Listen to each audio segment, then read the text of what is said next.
everyone, and welcome to the Health and Adult Social Care Overview and Scrutiny Committee 29th of November 2022. Sorry, I've got the company on it. 28th of November 2022. Louise, would you like to read out the housekeeping notice, please? Certainly, Chairman. Please note that this meeting is being recorded by the Council for live broadcast and will be published on the Council website for a minimum of 6 months. Please could everyone present follow these ground rules. Only speak to when invited to by the Chairman. For those present in the meeting room, please use your microphones on your desk when speaking. If accessing the meeting via Microsoft Teams, please turn on your video function before speaking. Again, if you are accessing via Teams and would like to speak on an item, please do so by utilising the raise your hand feature at the top of the bar at the Teams window. For those in the room, please note that if the fire alarm sounds, please exit the building by way of the nearest available signed fire exit route and make your way to the assembly point outside the front of the building. And finally, please ensure that background noise is kept to a minimum and mobile phones are on silent or switched off. Thank you. Thank you, Louise. Would you like to say any apologies that we've received for this committee? Apologies have been received from Councillor Dion, who's been substituted today by Councillor Sarah Anderson. Thank you, Louise. I have to say I've been very disappointed with a couple of the members that have not attended any of our meetings. So I'm quite pleased to see that Councillor Anderson is here for one of them tonight, but we still do have a vacancy on this committee. And I think it's a shame that these members, for whatever reason, cannot attend or don't want to attend, because actually health affects every single one of our residents, and it's very important that they are here to do the overview and scrutiny of this committee. So I hope those on the Conservative side, I'm going to say it because it is their members that aren't attending, could take it back to their leader and say we would like to see a full committee next time. Thank you.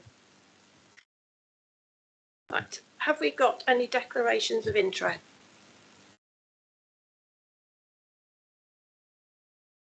Councillor Evans. Thank you, Chair. For transparency, I'm a bank employee of University Hospitals Dorset. Councillor Johnson. I'm an employee of University Hospital Dorset as well, staff nurse. Okay. Thank you for that. And the minutes. Has anyone got? Sorry, I didn't put my hand up to do it. Oh, sorry, Councillor Allen. Hi, I'd just like to declare that I am also an employee of University Hospitals Dorset, and that I'm going to give an update on homeless health. And one of my roles at University Hospitals Dorset is Strategic Lead for the Homeless Health Service. Thank you. Thank you, Councillor Allen. Is that everybody? So can we have the confirmation of minutes? Does everyone agree to the minutes from our last meeting held on the 26th of September? Okay, so can we move on to our action sheet? Has everyone got the action sheet in front of them? Has everyone noted all the actions on there? Everybody happy? We will be moving the Suicide Prevention Plan Progress Report. We can't do anything with that until we get the national strategy in place. So that will be moving on to our forward plan. No? All happy with Councillor Butler? Were we expecting an update briefing about dementia services review? Councillor Butler, you would have been sent that earlier today. There is a presentation on that. If you just want to look back at some of your emails, I think Louise, did you send it? Yes, it was sent just after 2 today. It was only received today, so yeah.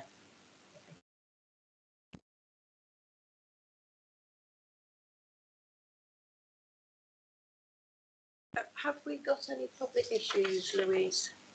There's no public issues, Chairman. Okay, thanks very much. So we'll move on to our next agenda item, which is Dorset and Bournemouth, Christchurch and Poole Safeguarding Adults Board Annual Report 2021 to 22. And if I can ask Sian Walker-McAllister, who's the independent chair, to present our report. Thank you very much.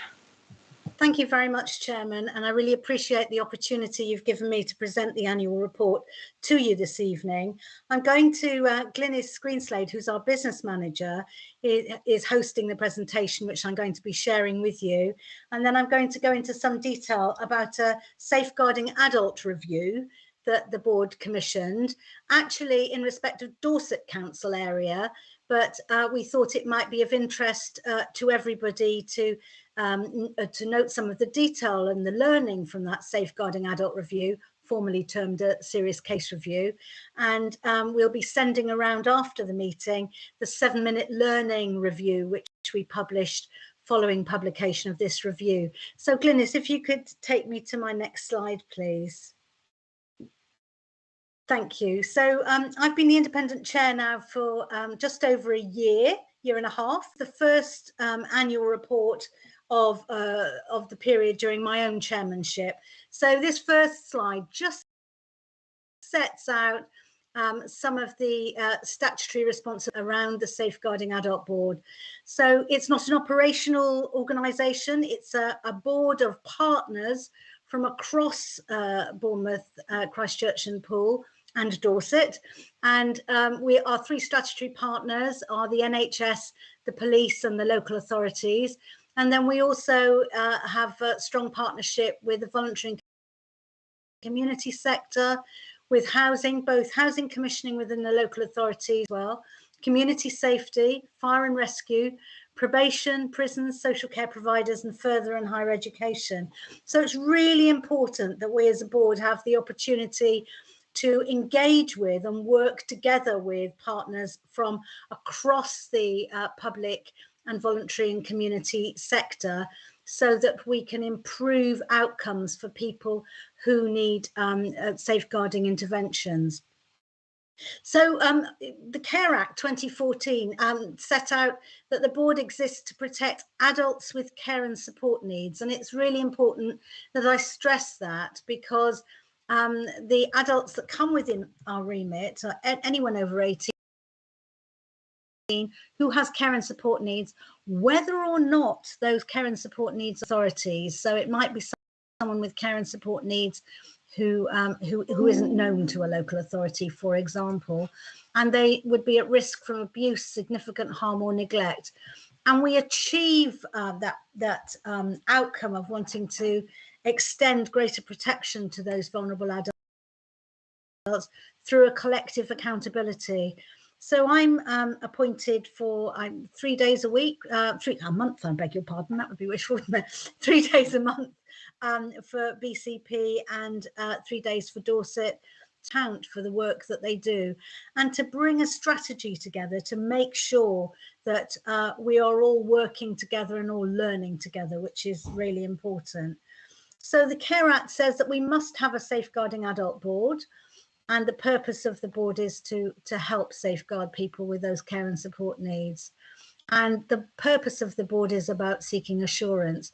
We meet quarterly, and we meet jointly with Dorset Safeguarding Adult Board.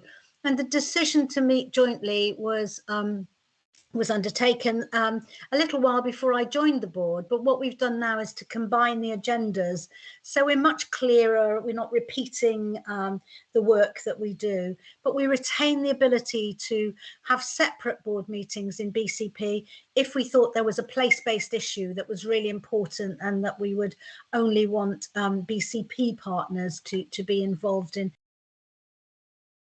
any decisions arising from that. So the problem is to improve outcomes for those people with care and support needs in terms of any safeguarding interventions. So next slide, please, Glynis. So I'm going to give you some highlights from our annual report. The purpose of my presenting you today was to present my annual report, which you've been sent.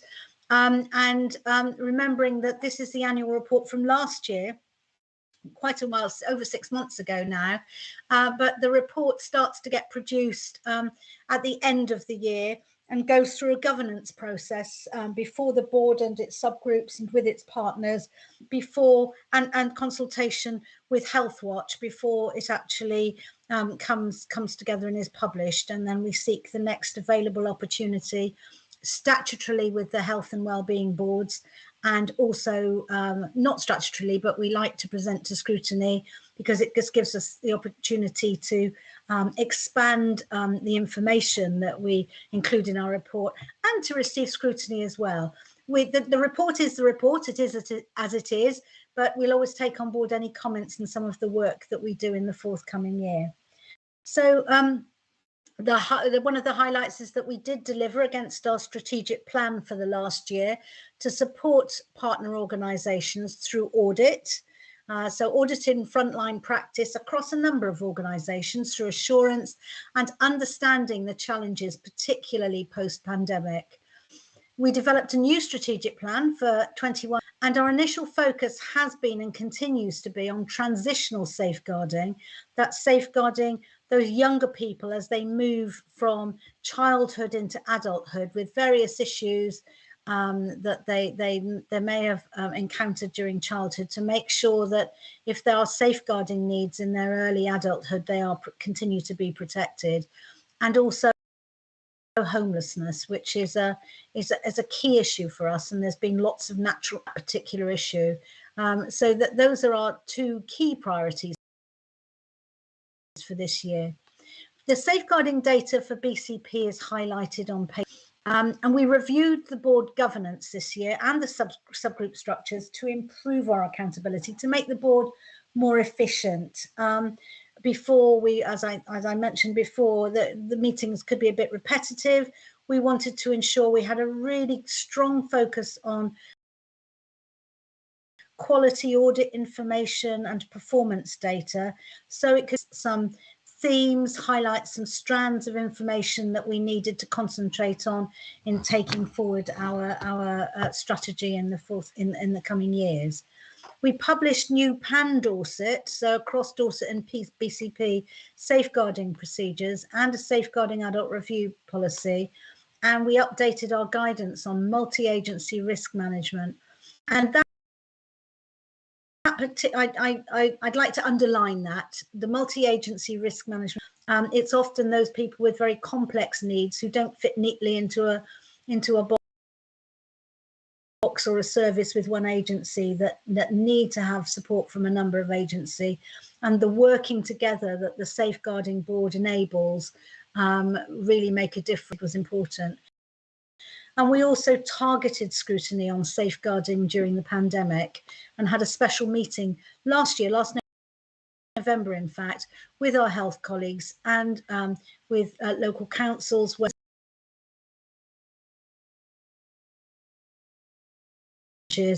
and made sure that we picked up on any learning. So should we be in the situation again, we would be able to take account of that learning. The next slide, please, Glynis. So we developed and improved engagement with the voluntary and community sector. When I was appointed, I was very keen that we established improved forms of community engagement, as I had done in other boards that I've chaired. And we now have a proactive voluntary and community sector group, a community engagement group, co-chaired by the community action networks that are working in BCP and in Dorset, because we want to develop ways to better listen to people, particularly those with lived experience or those who've had experience of any safeguarding intervention, whether they be as carers of people with that experience or as people themselves. So that group is evolving and increasing in membership.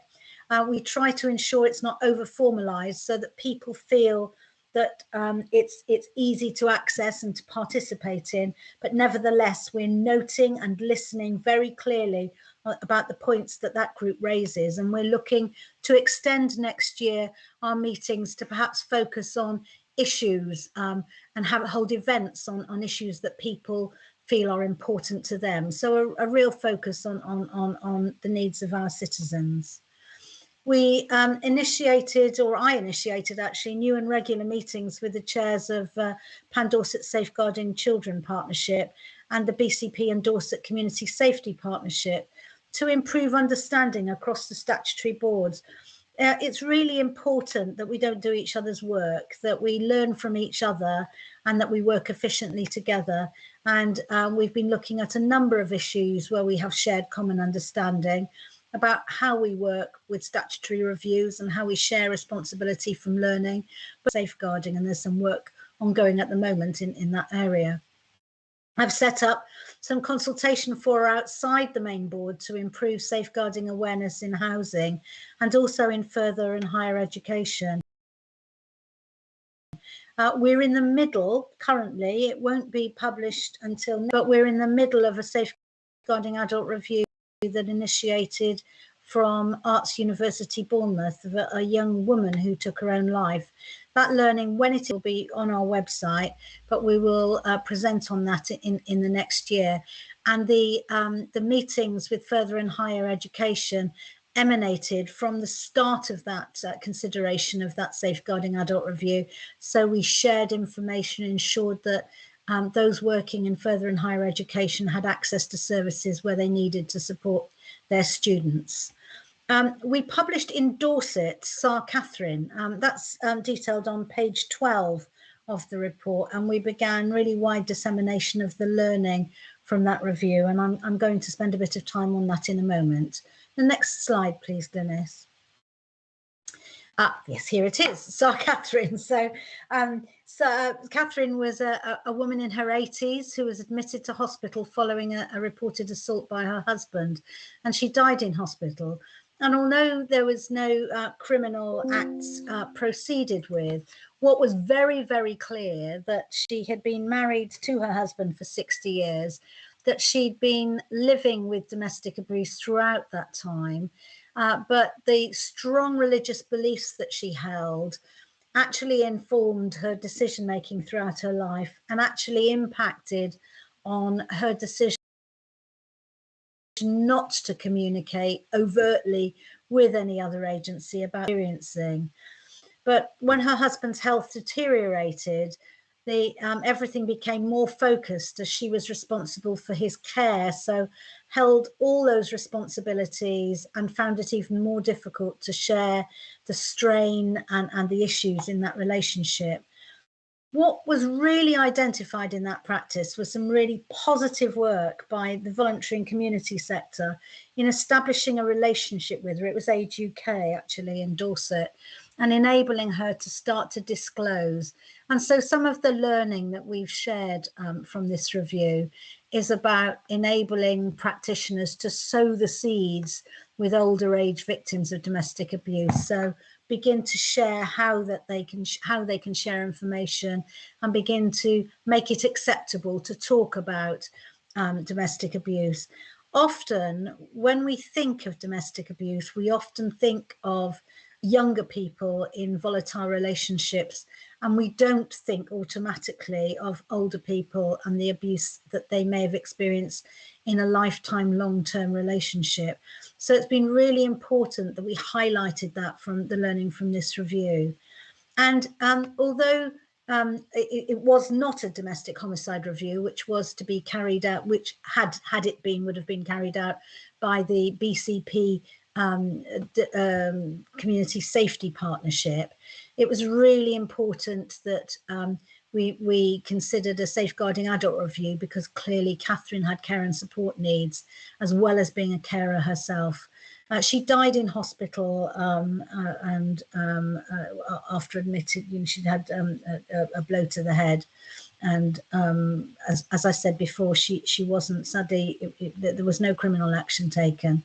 But we have ensured that a number of actions not only were taken at the time throughout the development of this review, but since this review, and will be undertaken on an ongoing basis I'm a bit like as an independent sub chair, like a terrier with a rag with some of these issues, and I like to revisit every year some of the reviews we've done so that we can still check out, would it happen again or would it happen here?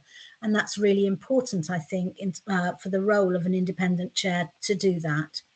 So I'd like to move on to the next slide, please, Glynis.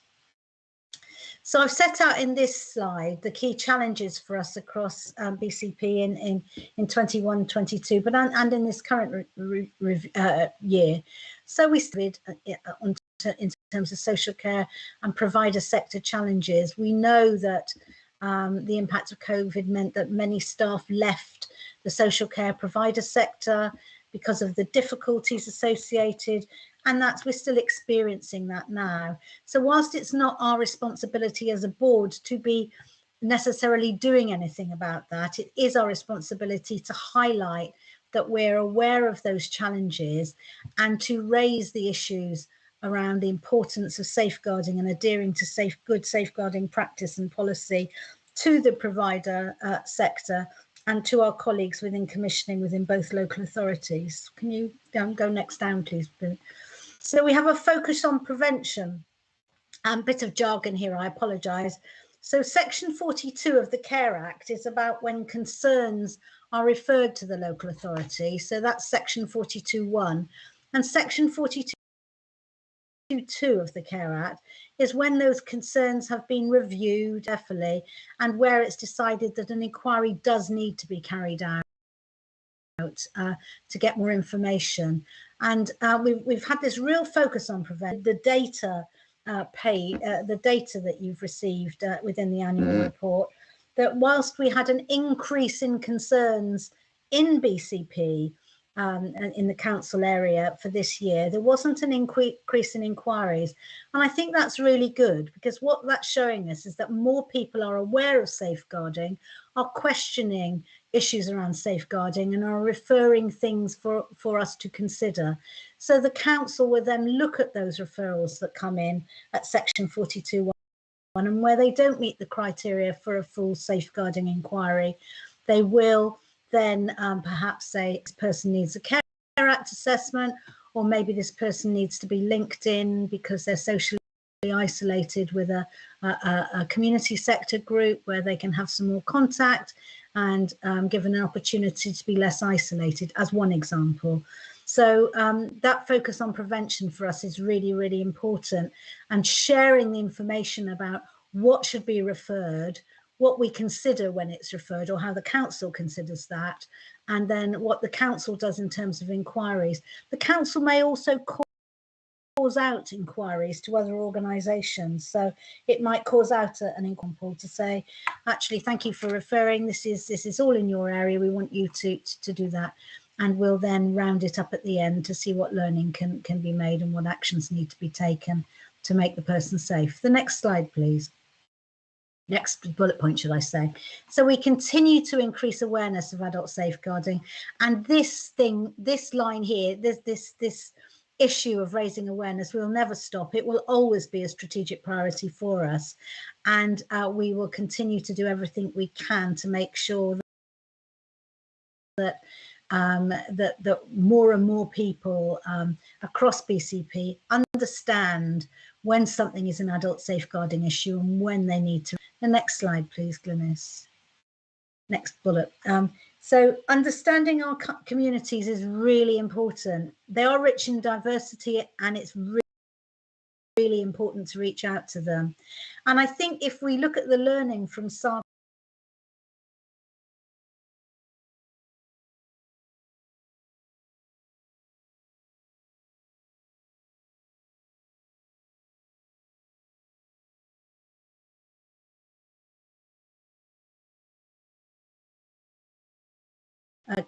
churches that have been established in our communities for hundreds and hundreds of years have very strong safeguarding policies, procedures and practice. What we need to do is reach out to other church communities, other faith communities such as Islamic faith, the Jewish faith,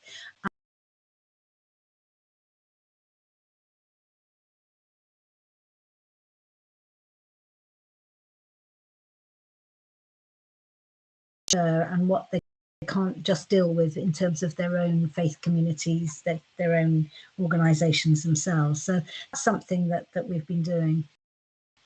Thank you, Glynis. And working as a whole integrated care system is really important.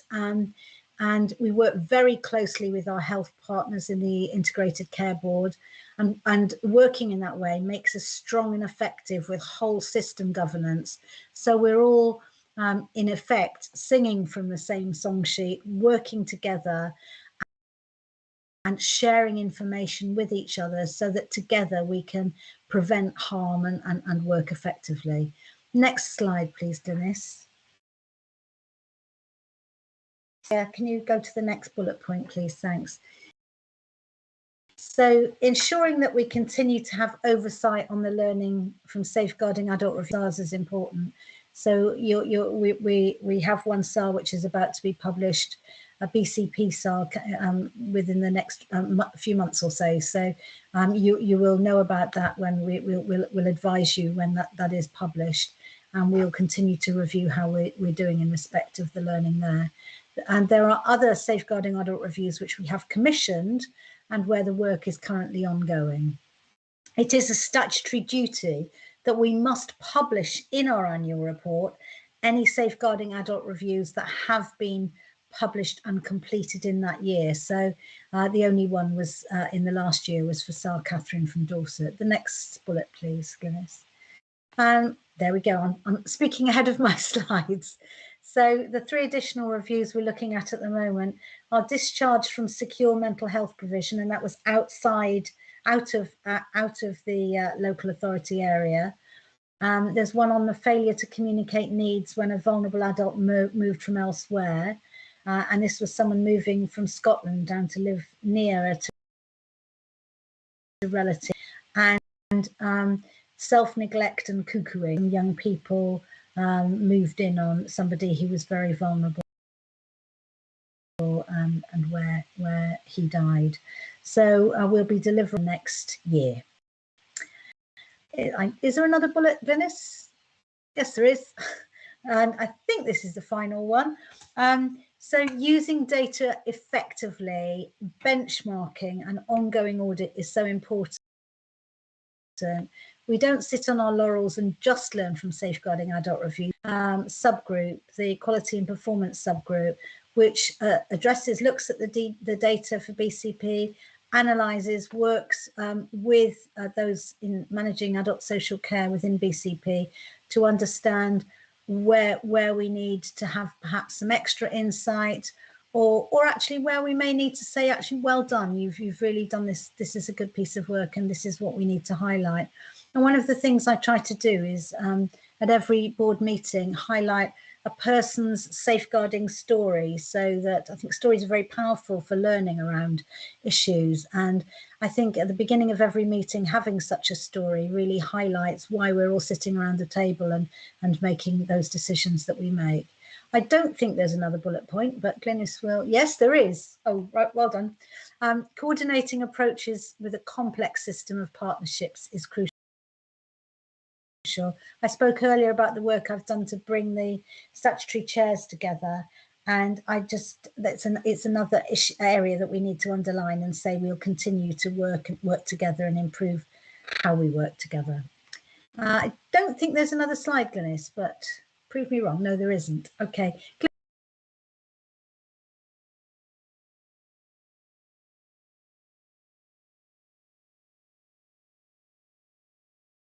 Have we got any questions? Councillor Evans. Thank you, Chair. Thank you, Sian, for a very thorough presentation. There's obviously been a lot of challenges over the last year or so, and it seems like we've continued to keep the majority of our residents safe, which is obviously very good news. Last Friday, 25th of November, was the International Day for the Elimination of Violence Against Women and Girls. And indeed, on page 10 of your report, it shows us that women are twice as likely as men to be under a Section 42 inquiry. And indeed, our one SAR this year is about violence against an elderly woman in Dorset.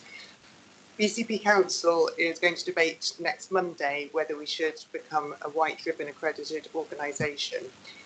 Is this something you're aware of and something that you would recommend to the partnership organisations across the ICS? Thank you. Thank you very much. I was unaware that BCP was going through that process, but absolutely it's something, and we've been working across both local authorities to highlight the issues around domestic abuse, and it's really, really important that we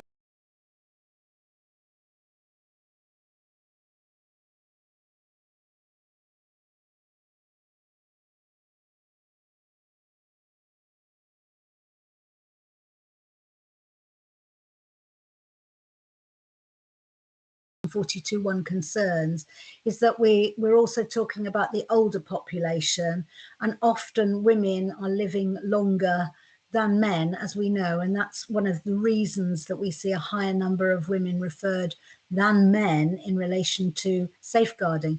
And it may not always be violence, it may be self-neglect, it may be another issue that's going on that we need to get a better grip in terms of the specific support that needs to be offered.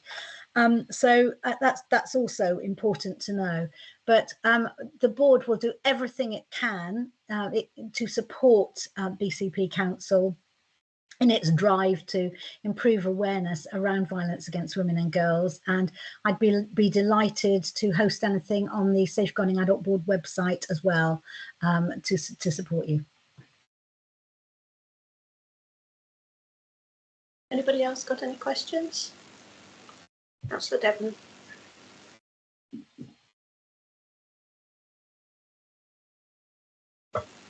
Yes, thank you, Chairman.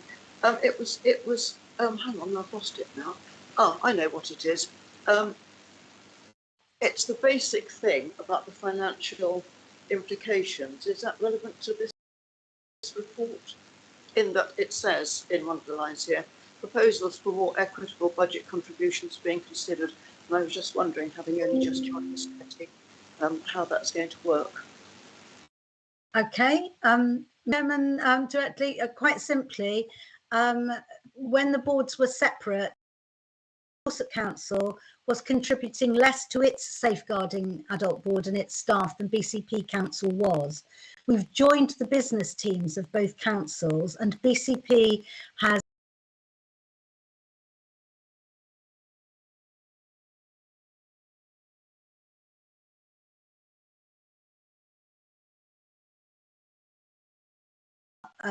approved, well, it is going to be approved because it's been approved internally. Dorset Council are going to increase their contributions to match those of BCP. And because we were waiting for all of this to be sorted out, there's much work to be done in agreeing that BCP would host the business team.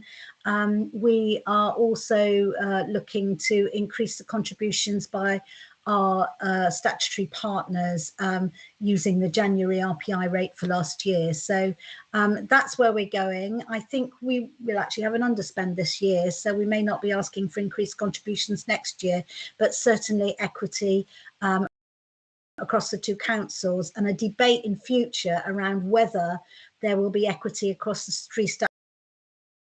I have to say, I'm the national chair of the National Safeguarding Adult Board Chairs Network, and not many boards have equitable contributions across the three statutory partners. The organisation in respect to safeguarding adults, but it's something we should be looking at locally. Do you want to follow up on that one, Councillor Edmund? I just wanted to say that's jolly good news, thank you. But I did also have another question. Is that it? Okay, do you want to hand over? Well, actually, to be honest, it was an observation about the Catherine case, which I found very, very interesting and obviously concerning. But I just wanted to point out that coercive and controlling behaviour is a relatively new concept to somebody who is as old as I am. And I think that really needs to be brought out to people, what that actually is, because what we consider to be you know, doing your duty, all those things of my age group, we now know is not a good thing. And I think that although we are all supposed to know what it means, I think that needs a lot more letting the community know what it means, and clearly people like Catherine. So that was just an observation. Thank you. Thank you very much. And you're absolutely our age. Of course, it wasn't on the statute book, was it? It now is, and it very much is subject to many discussions across the safeguarding arena and indeed across the community safety partnerships and within children's safeguarding as well. So what's helpful about the learning from SAR Catherine is that we can show this as a real local example of controlling and coercive behaviour to highlight what people should be looking out for. Thank you. I believe Councillor Anderson is next. Thank you. It's just a general question, and probably should know this, but what actually is a section 42, as I'm new to the panel? Thank you. Okay, so section 42 is a section within the Care Act 2014, and section 42.1 is the process by which, if anyone is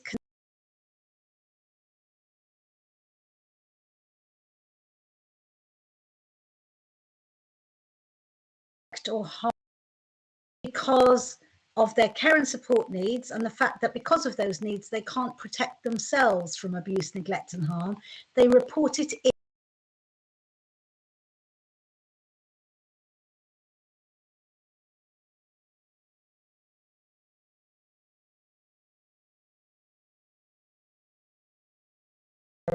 Or is it that the person referring really is highlighting somebody where there is a risk going on and they need other interventions or other actions?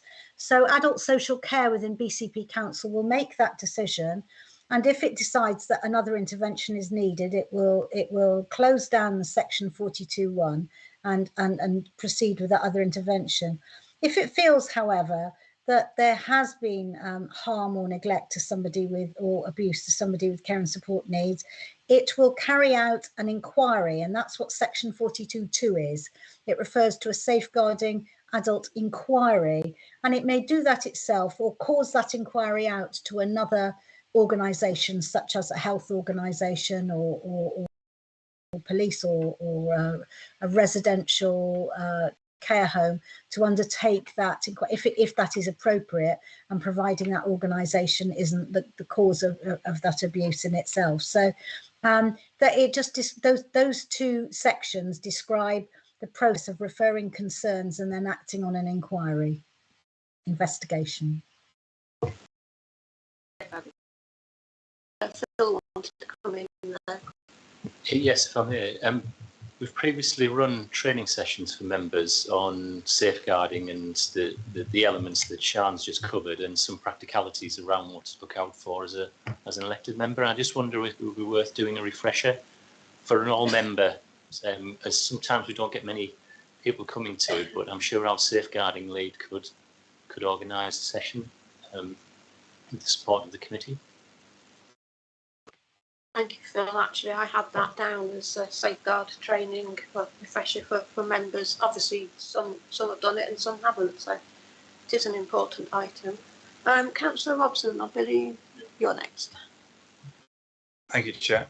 It was a bit of a two-part, but actually the answer to your previous question about reaching out across the generational gap partly answered it. So this becomes more of an observation, because I felt that not only was do your duty the right thing, but that also cross, I should imagine, the multi-faith area as well, which I imagine would be quite complicated to breach and make sure that the safeguarding is happening there. So my first question goes back to the transitional safeguarding piece, which I like, getting ahead of the power curve. At your very last bullet point, I was going to raise how much do you cross-reference that with the child safety team. Clearly, the earlier we can start this, then hopefully downstream or upstream we can get ahead of the curve. So my question was, how much time and budget are we putting towards that transitional piece ahead of anything else? So in terms of the operational activity, it would be officers within BCP Council who would let you know how much time and budget would go for it.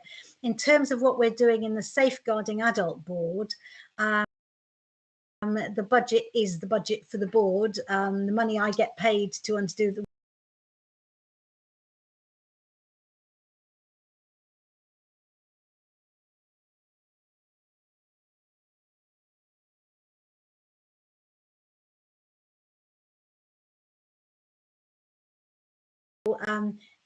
understanding the work that needs to be done, and then can hold our partners to account. So as far as the boards is concerned, that's in terms of the budget and time, and because transitional safeguarding is one of our key strategies and will go on being a key strategy through to next year, we will continue to deliver and improve on that. And to give you an example of that, I've been working with one of your officers, Sarah Webb, to develop a transitional safeguarding position statement, and we're consulting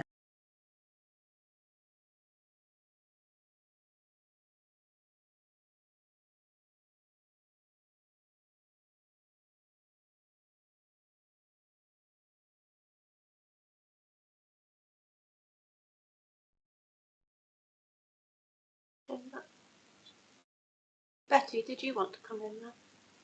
Yeah, thank you, Chair. Just to add to what Shan has said, we have teams that are very focused on transition. We have Preparing for Adulthood teams, and as Shan said, we're doing a lot of work on transitional social kind of work as well, making sure that our staff and our officers are working really closely with our children's colleagues, and that we're picking up any young people that are coming to anybody's attention, either children's or adults, through our family work, and we're getting involved with them at the earliest opportunity. So we see that as practice that is becoming really, really embedded within adults and children across both of those areas within the council. And whatever it takes for us to kind of need to safeguard at the earliest opportunity, that's what we're doing. And as Shan said, we have particular teams and senior officers that are really focused on that work and doing some really, really good, tangible, positive outcomes for those families and young people at a very early age. Happy to provide any more information on that if any members would want. That would be really, really something we'd want to showcase. But also, Chair, if I may just come back to the training that my colleague Phil mentioned, Shannon, myself and Sarah did do a training session with members not that long ago, and we had a reasonable turnout from members, but we're very happy to deliver a session again for all members. But we did do one not that long ago, but very happy to reintroduce that to any members or to repeat it, really. Thank you, Chair. Thank you, Betty. Yeah, thank you both for those answers. That were all very encouraging. Thank you, Chair. Thank you. Councillor Phillips. Thank you very much. The board, do you actually hold any meetings with multi-faith leaders, bringing everybody together and sharing your concerns with them? I've got a three-part question. Also, we talked about age. I won't declare my age, but I'm rather similar to Councillor Dedman. And all I would say is that, have you got a breakdown of people suffering harm that might be presented to the police, yourselves, as a complete story from, is it 25 plus? Is that where it starts? Or is it slightly younger? 25 plus, when we talk about our age being mature, and where does it go? Where does it start with adult? Where does that begin? And have you got numbers, please? Because we don't quite have stats within the presentation. But thank you. It was a lovely presentation and perfectly understood. Thank you. Thank you very much. So from 18 onwards. So as soon as somebody's an adult, they're covered by adult safeguarding. We haven't broken down our data by age groupings because we tend to use the data that's used within adult social care, which is 18 to 64 and then 65 and over. But I can make sure we can have a look at that and see how we get that breakdown. And from my knowledge of the services, my guess is we'll probably be getting more safeguarding referrals for the over 65s than we will for the under 65s, but that we need to have more safeguarding referrals for the under 65s. And often those adults of working age will be the ones where there are people with very complex needs that touch a number of different agencies, and therefore the importance of the board holding everyone to account for delivering services that are joined up. I talked earlier about multi-agency risk management meetings and having a new procedure on that. In terms of the faith communities, yes. So I've started. So I had a meeting with initially Dorset-based with some of the Christian faith organisations because they were kind of first off the foot to meet with us. My desire, though, is and I know this because I'll share some personal information which impacts on my knowledge. I work within the Church of England, personally, and I do DBS checks, safeguarding checks on volunteers within the Church of England. So I know, for example, that the Church of England's got very robust safeguarding arrangements. Where I am concerned is those smaller those smaller faith communities. So we're working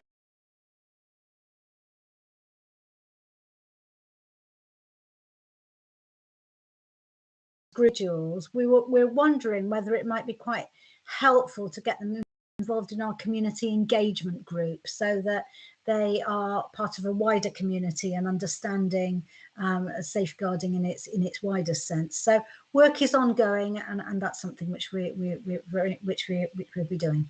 Thank you. Can I just come back to say that Rabbi Michaels in Bournemouth itself is very instrumental in bringing the multi-faith together, and he might be a very good link for you. I would love to meet with him, and thank you so much. Could you arrange via Democratic Services for me to have his contacts, please? And I'll make contact with him before the end of the week. Of course. And I come back with just one comment that you made. 65 is the end.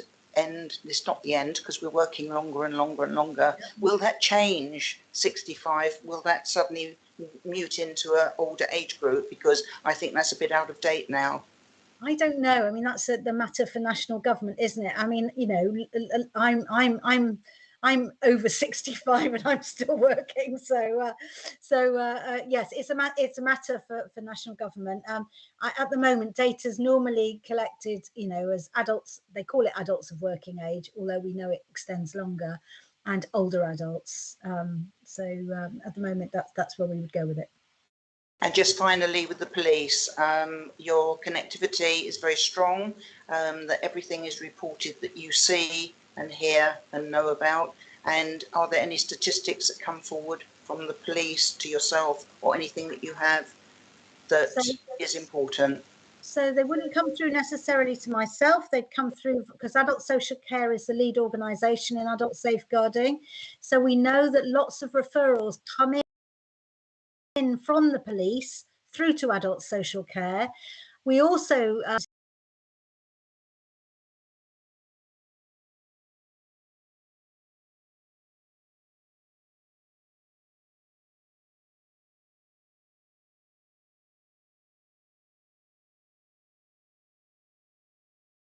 are areas where they have concerns. So we're working with our colleagues in the police, and in fact the police co-chair the Safeguarding Adult Review subgroup of the board and are a statutory partner with the board. So we have strong working relationships with Dorset Police. Thank you. And thank you very much. Thank you. I think Betty wanted to come in on that comment. Yeah, thank you, Chair. It was just to add that we have very clear processes in place with our colleagues in the police of how they can notify us promptly of any concerns or share information with us. And we will have agreements with them who will lead on investigations or inquiries, depending on the nature. Just to reassure everybody, those processes are very, very well established and clear. Thank you. Thank you. If I could just ask Sian a couple of questions and then an observation, if that's okay. On the neglect, it wasn't divided into whether it was self-neglect or whether people were being neglected by whoever was looking after them, whether it was a family member or a carer or whatever. So I was just sort of wondered, maybe I'm presuming it's more likely to be self-neglect, but it wasn't actually sort of made clear there. So I did wonder about that.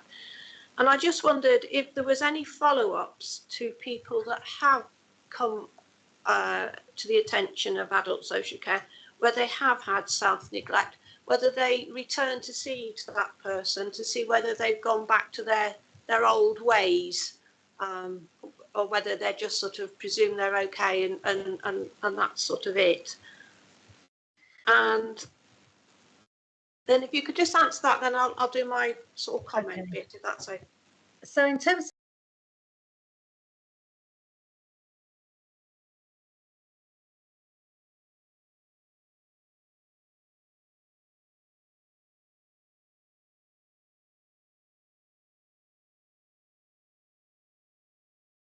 it might be neglect by a carer, it might be neglect by, I'm talking about a family carer here, or another family member, or it might be neglect by an institution. And there's a piece of work that we're looking to do in the coming year, looking at organisational abuse and neglect as well, which is really important that we scrutinise that and look and see what the patterns are across BCP and across Dorset. In terms of the follow-up by adult social care, speaking as a former director of adult social services, I can say, I know Betty will come in on this, but absolutely, if self-neglect's been demonstrated with someone, if they haven't already had a Care Act assessment, they will have one. And following that Care Act assessment, there will be statutory reviews undertaken to ensure that those individuals are followed through and are getting the right kind of support. And it's usually the case that once somebody's on the radar, then they're getting lots of other services going in as well. So they're more likely to be protected. Absolutely, that's what's intended, and less likely to fall through the net. However, I would say one thing, that there is an issue with self-neglect and hoarding in terms of the approach that can be taken with people who have been hoarding and there are reasons for that taking place.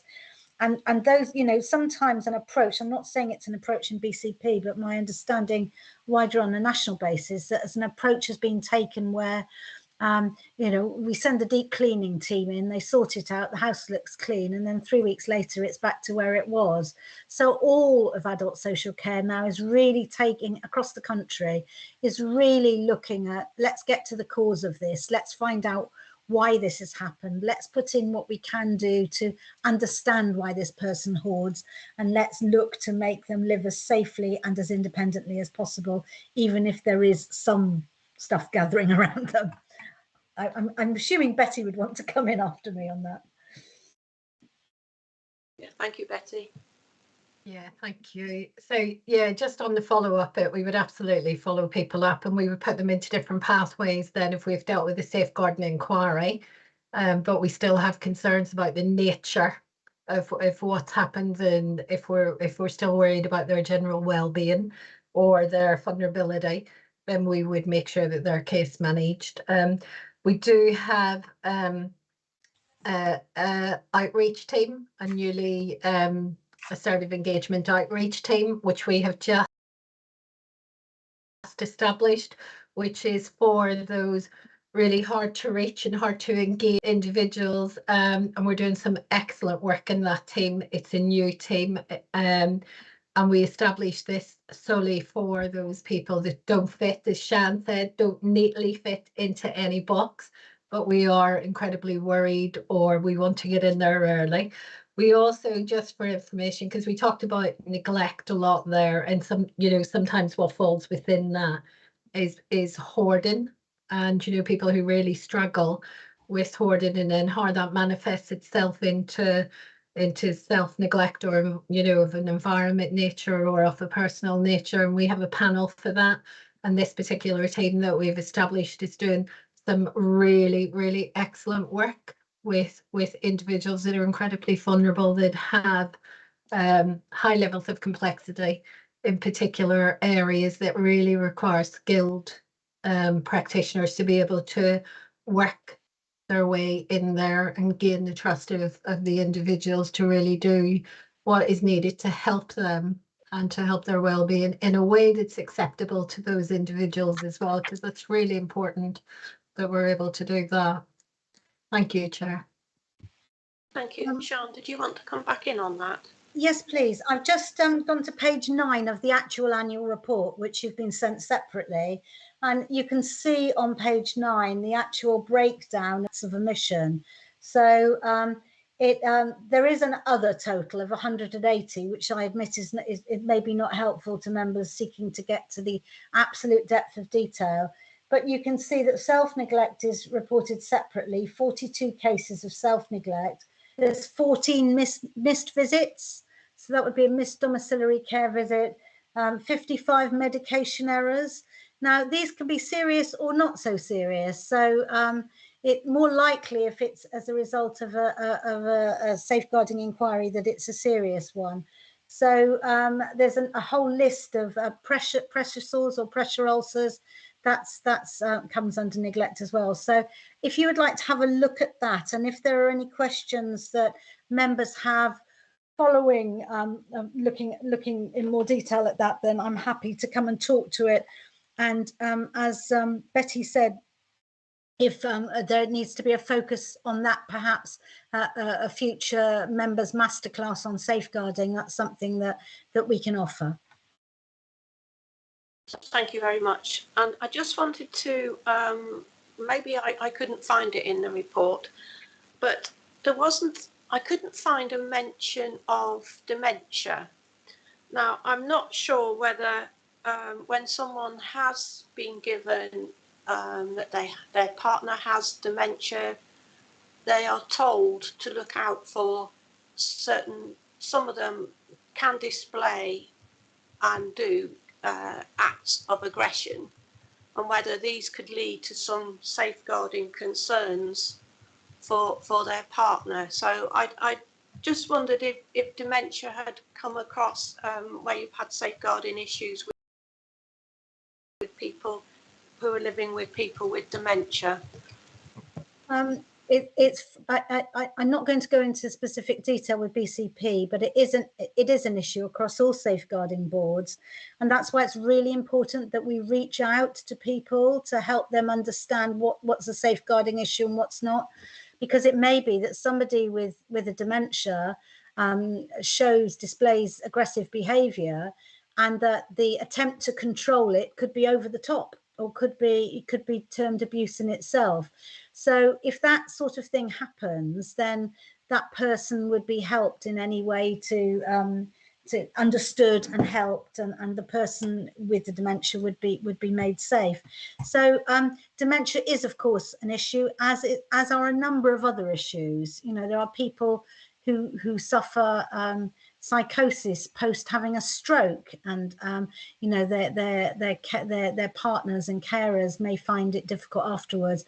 And one of the things that it's our responsibility as a board to do is to ensure that those organisations providing people with those services, so whether it's a GP, whether it's the local hospital, whether it's the mental health trust providing diagnoses of people with dementia, that they're providing all the advice that they should do for carers and people who have close contact, so that they can be supported to deal with those issues in the right way. And that's the preventative work that the board encourages and takes a strategic lead on, but doesn't actually deliver in itself.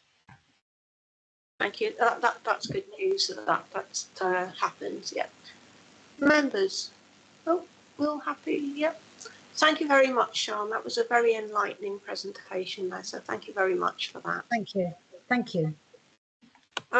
We're just jumping ahead of our agenda because we've got Elaine Hurl here, if Elaine wants to come up. So we're going to move on to the portfolio holders update.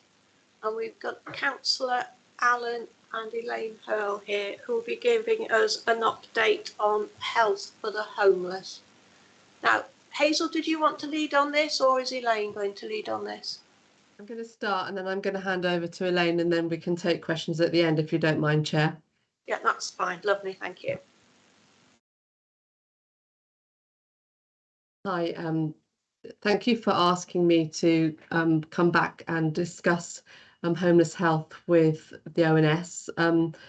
You know, I'm really delighted just to be able to let you know about the excellent positive work that's been taking place around homeless health since we last spoke, because, you know, a lot has been happening in a relatively short space of time.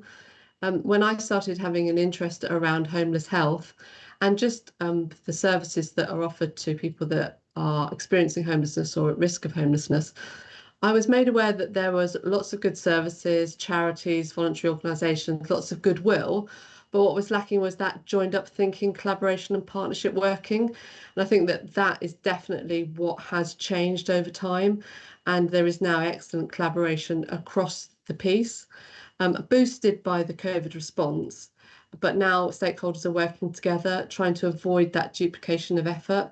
And this is certainly what we're now seeing within homeless health as well, around the NHS, local authorities and partners all working together and shaping what will hopefully be services that are delivered in an integrated system-wide model approach with pathways that really join up together.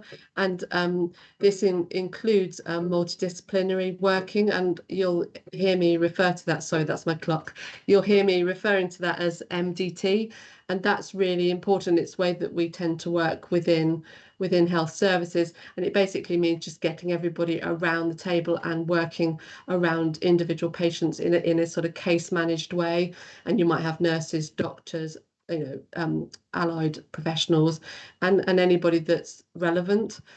So the projects that we're going to mention, and you will have heard of previously, is the work that BCP is leading on around the MDT working and the hub that we hope to have at St Stephen's, which will be the building base for that service delivery.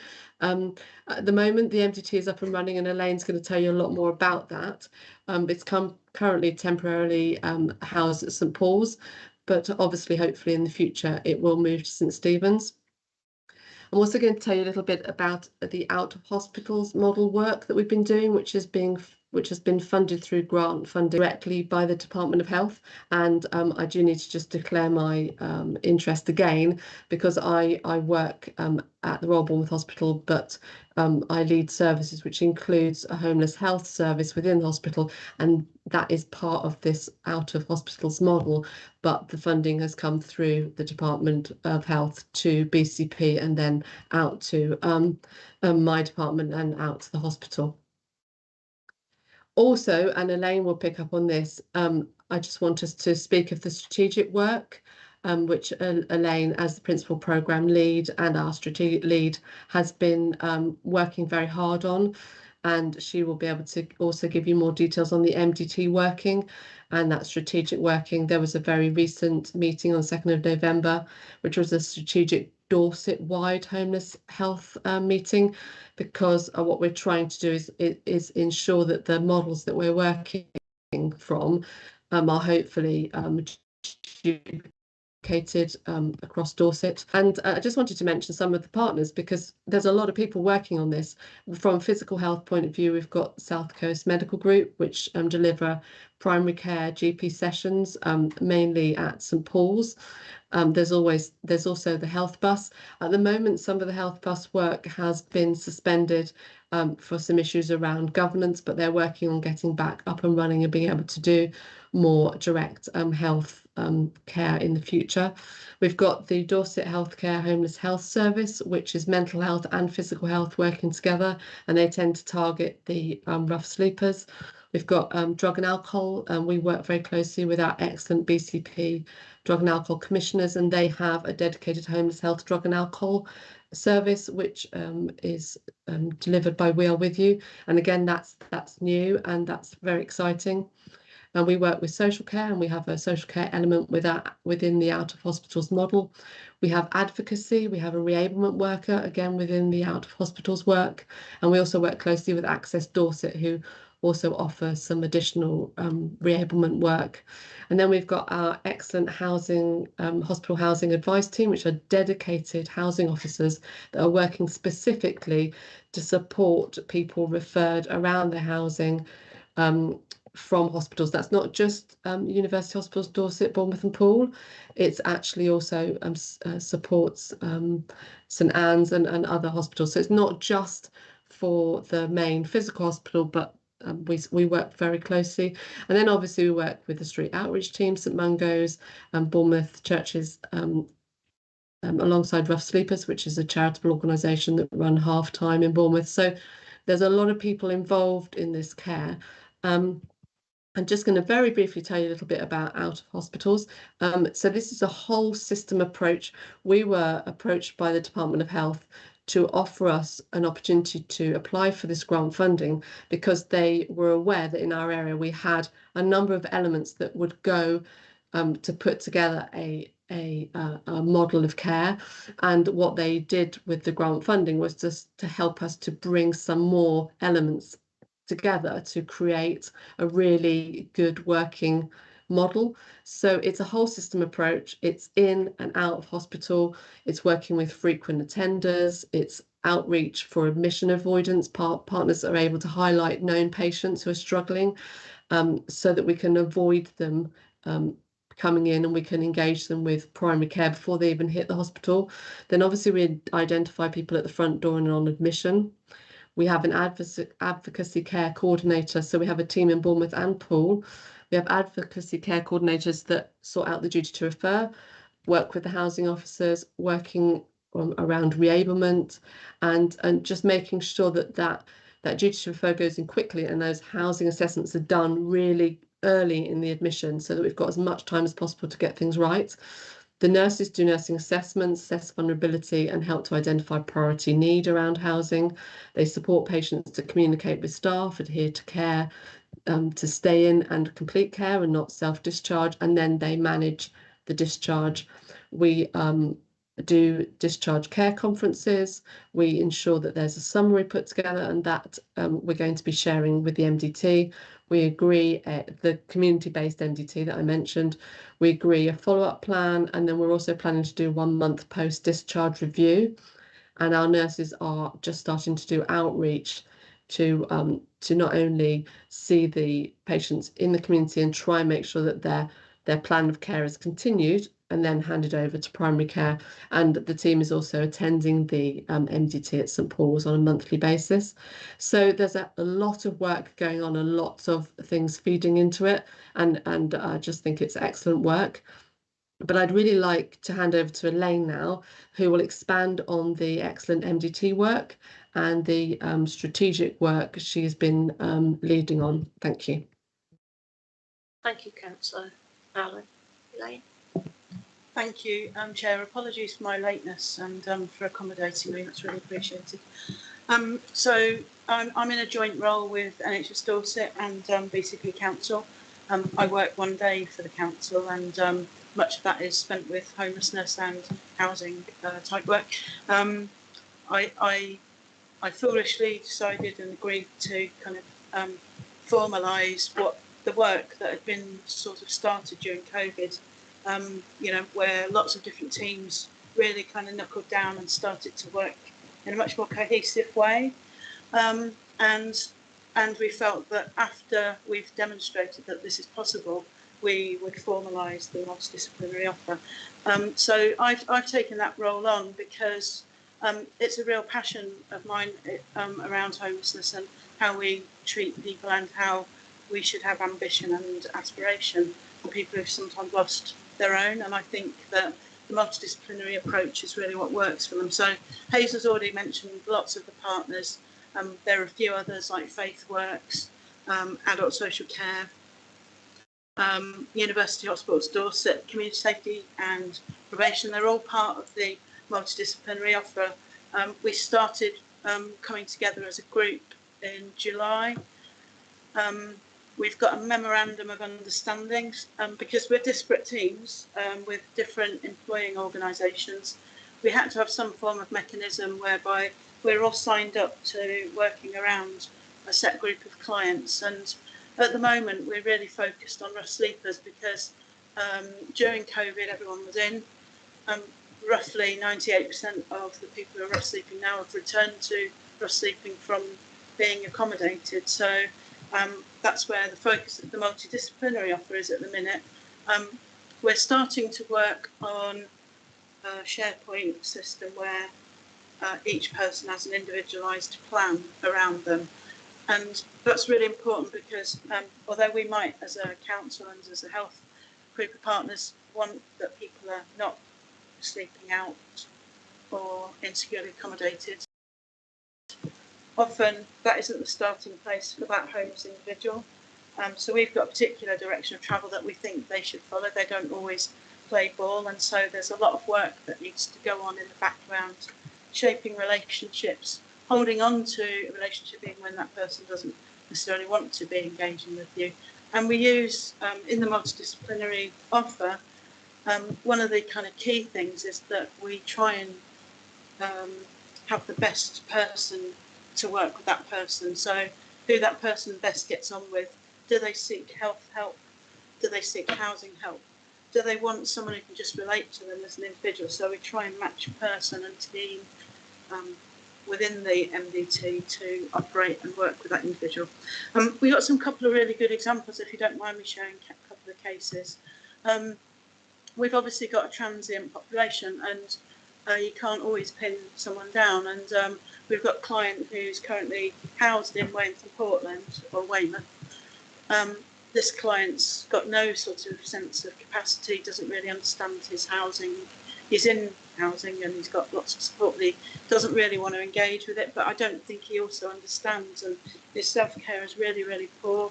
Presented in Bournemouth, went to St Stephen's, saw the health bus, body lice, that kind of thing.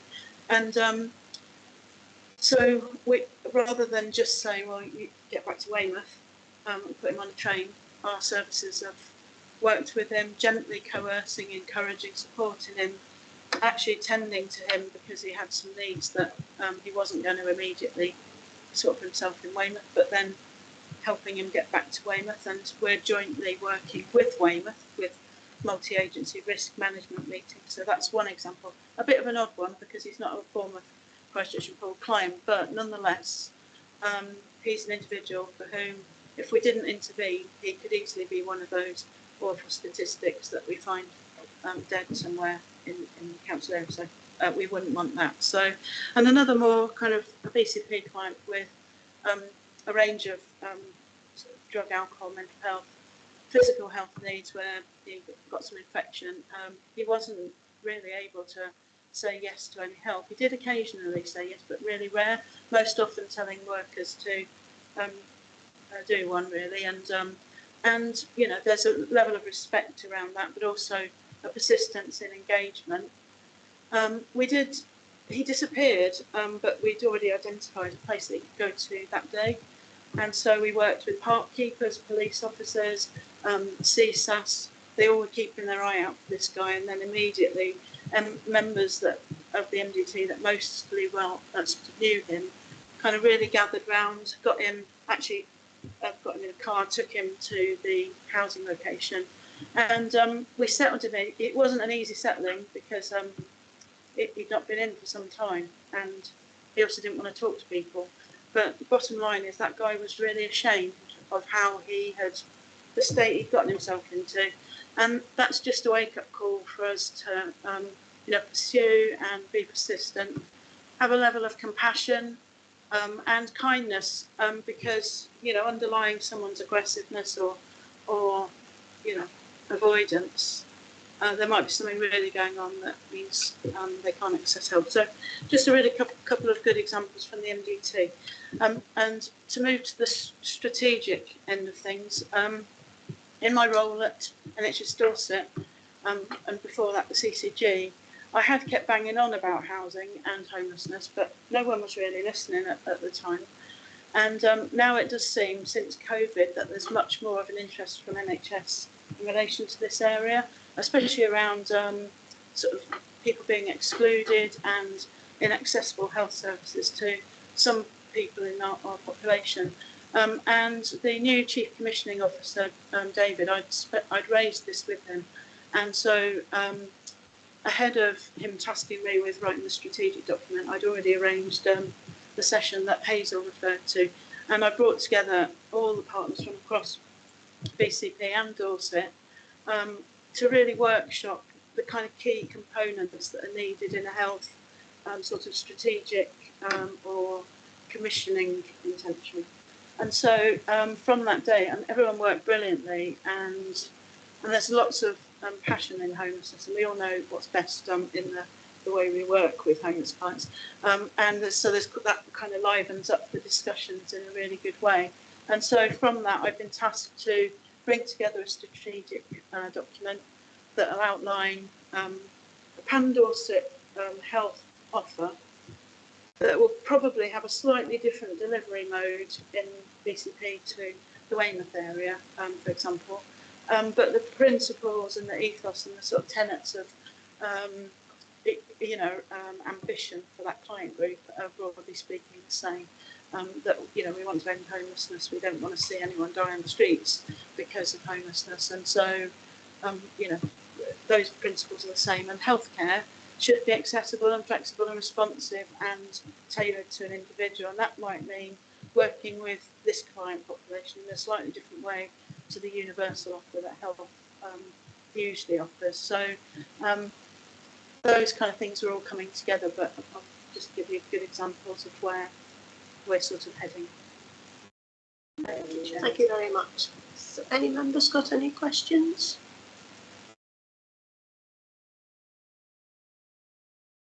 Councillor Debner. Yes. Oh, sorry. Oops. Thank you, Chairman. I'd really like to thank Councillor Allen. I think that's not only a brilliant report, it's really, really good stuff that's going on, and Elaine, obviously.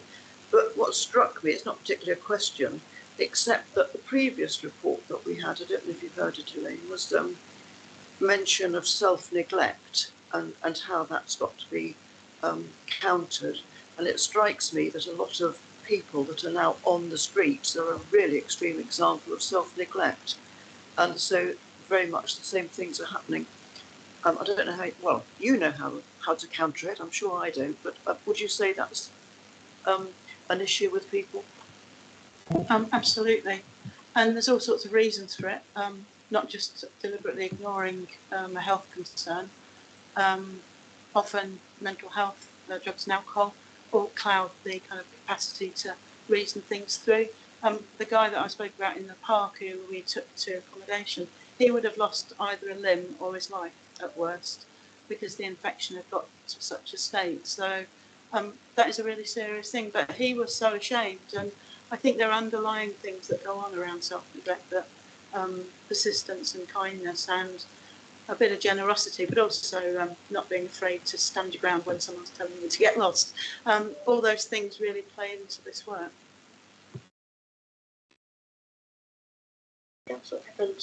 Thank you, Chair. Two very quick questions. Are we using a housing first model, and are we on target for ending rough sleeping in England for 2024? So we've got a housing first model, but I don't believe we're using it across the board. We're using it for a select group. And I think, just as a personal view, if we were to use the evidence base that is housing first, we might apply it to most of the homeless clients. And that will it come at cost at the front end, that might save in the long run. And as for reducing homelessness, I suspect not. Not to the level of zero anymore. Thank you very much.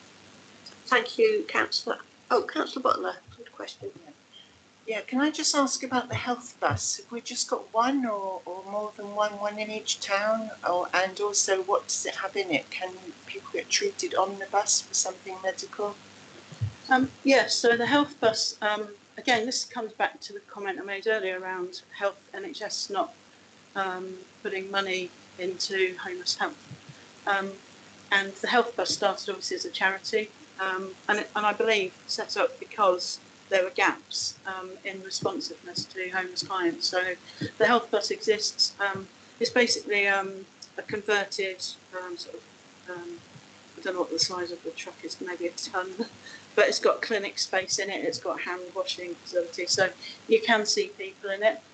Most often, though, it transports practitioners to a location, so St Stephen's or some of the hotels. It could go to where a rough sleeper sleeps, and there is clinic space inside. It's quite a decent space with bed and all those kind of things that you'd expect in a clinic room. So yeah, there is only one, and that's so the Health was set up in partnership with South Coast Medical in Boscombe, which is Providence, and they were already as a practice working in homelessness. So there's a bit of a partnership with primary care, and currently things are on hold a bit because of governance issues. That, and myself and colleagues at NHS Dorset are working with them to try and get those things resolved. And it has affected the speed at which people can access healthcare, especially for people who don't want to go to an ordinary GP practice. So it's a really important part of the multidisciplinary offer.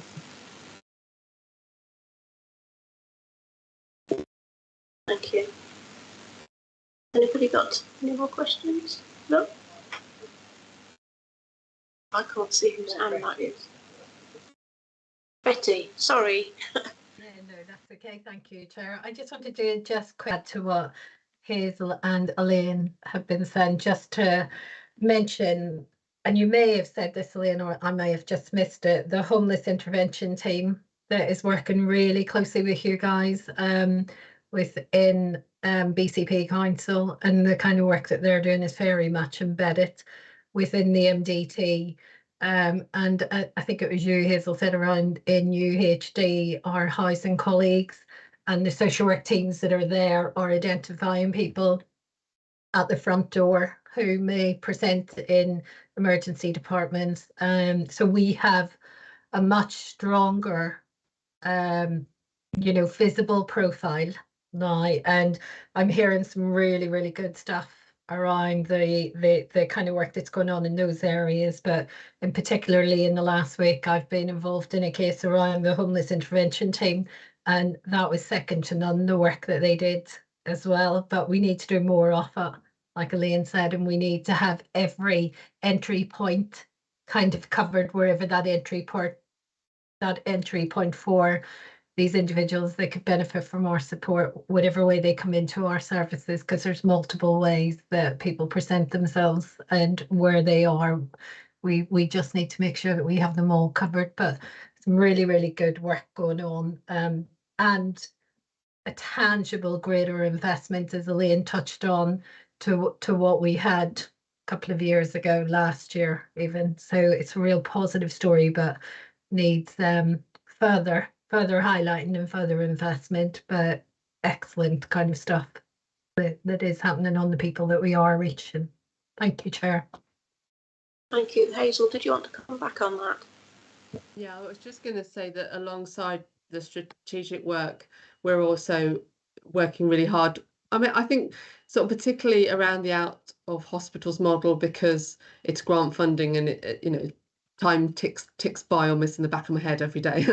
But we are doing quite a lot around really good data gathering and really actually being able to demonstrate that those positive outcomes, because at the end of the day, if you get people to engage with primary care in the first place, which is ideally what we all do, so that you don't get to the point where you're leaving something so long that you're very sick by the time you hit the front door of a hospital, and then the hospital are having to deal with, say, a really entrenched infection, which, if the person had engaged with primary care, could have been prevented.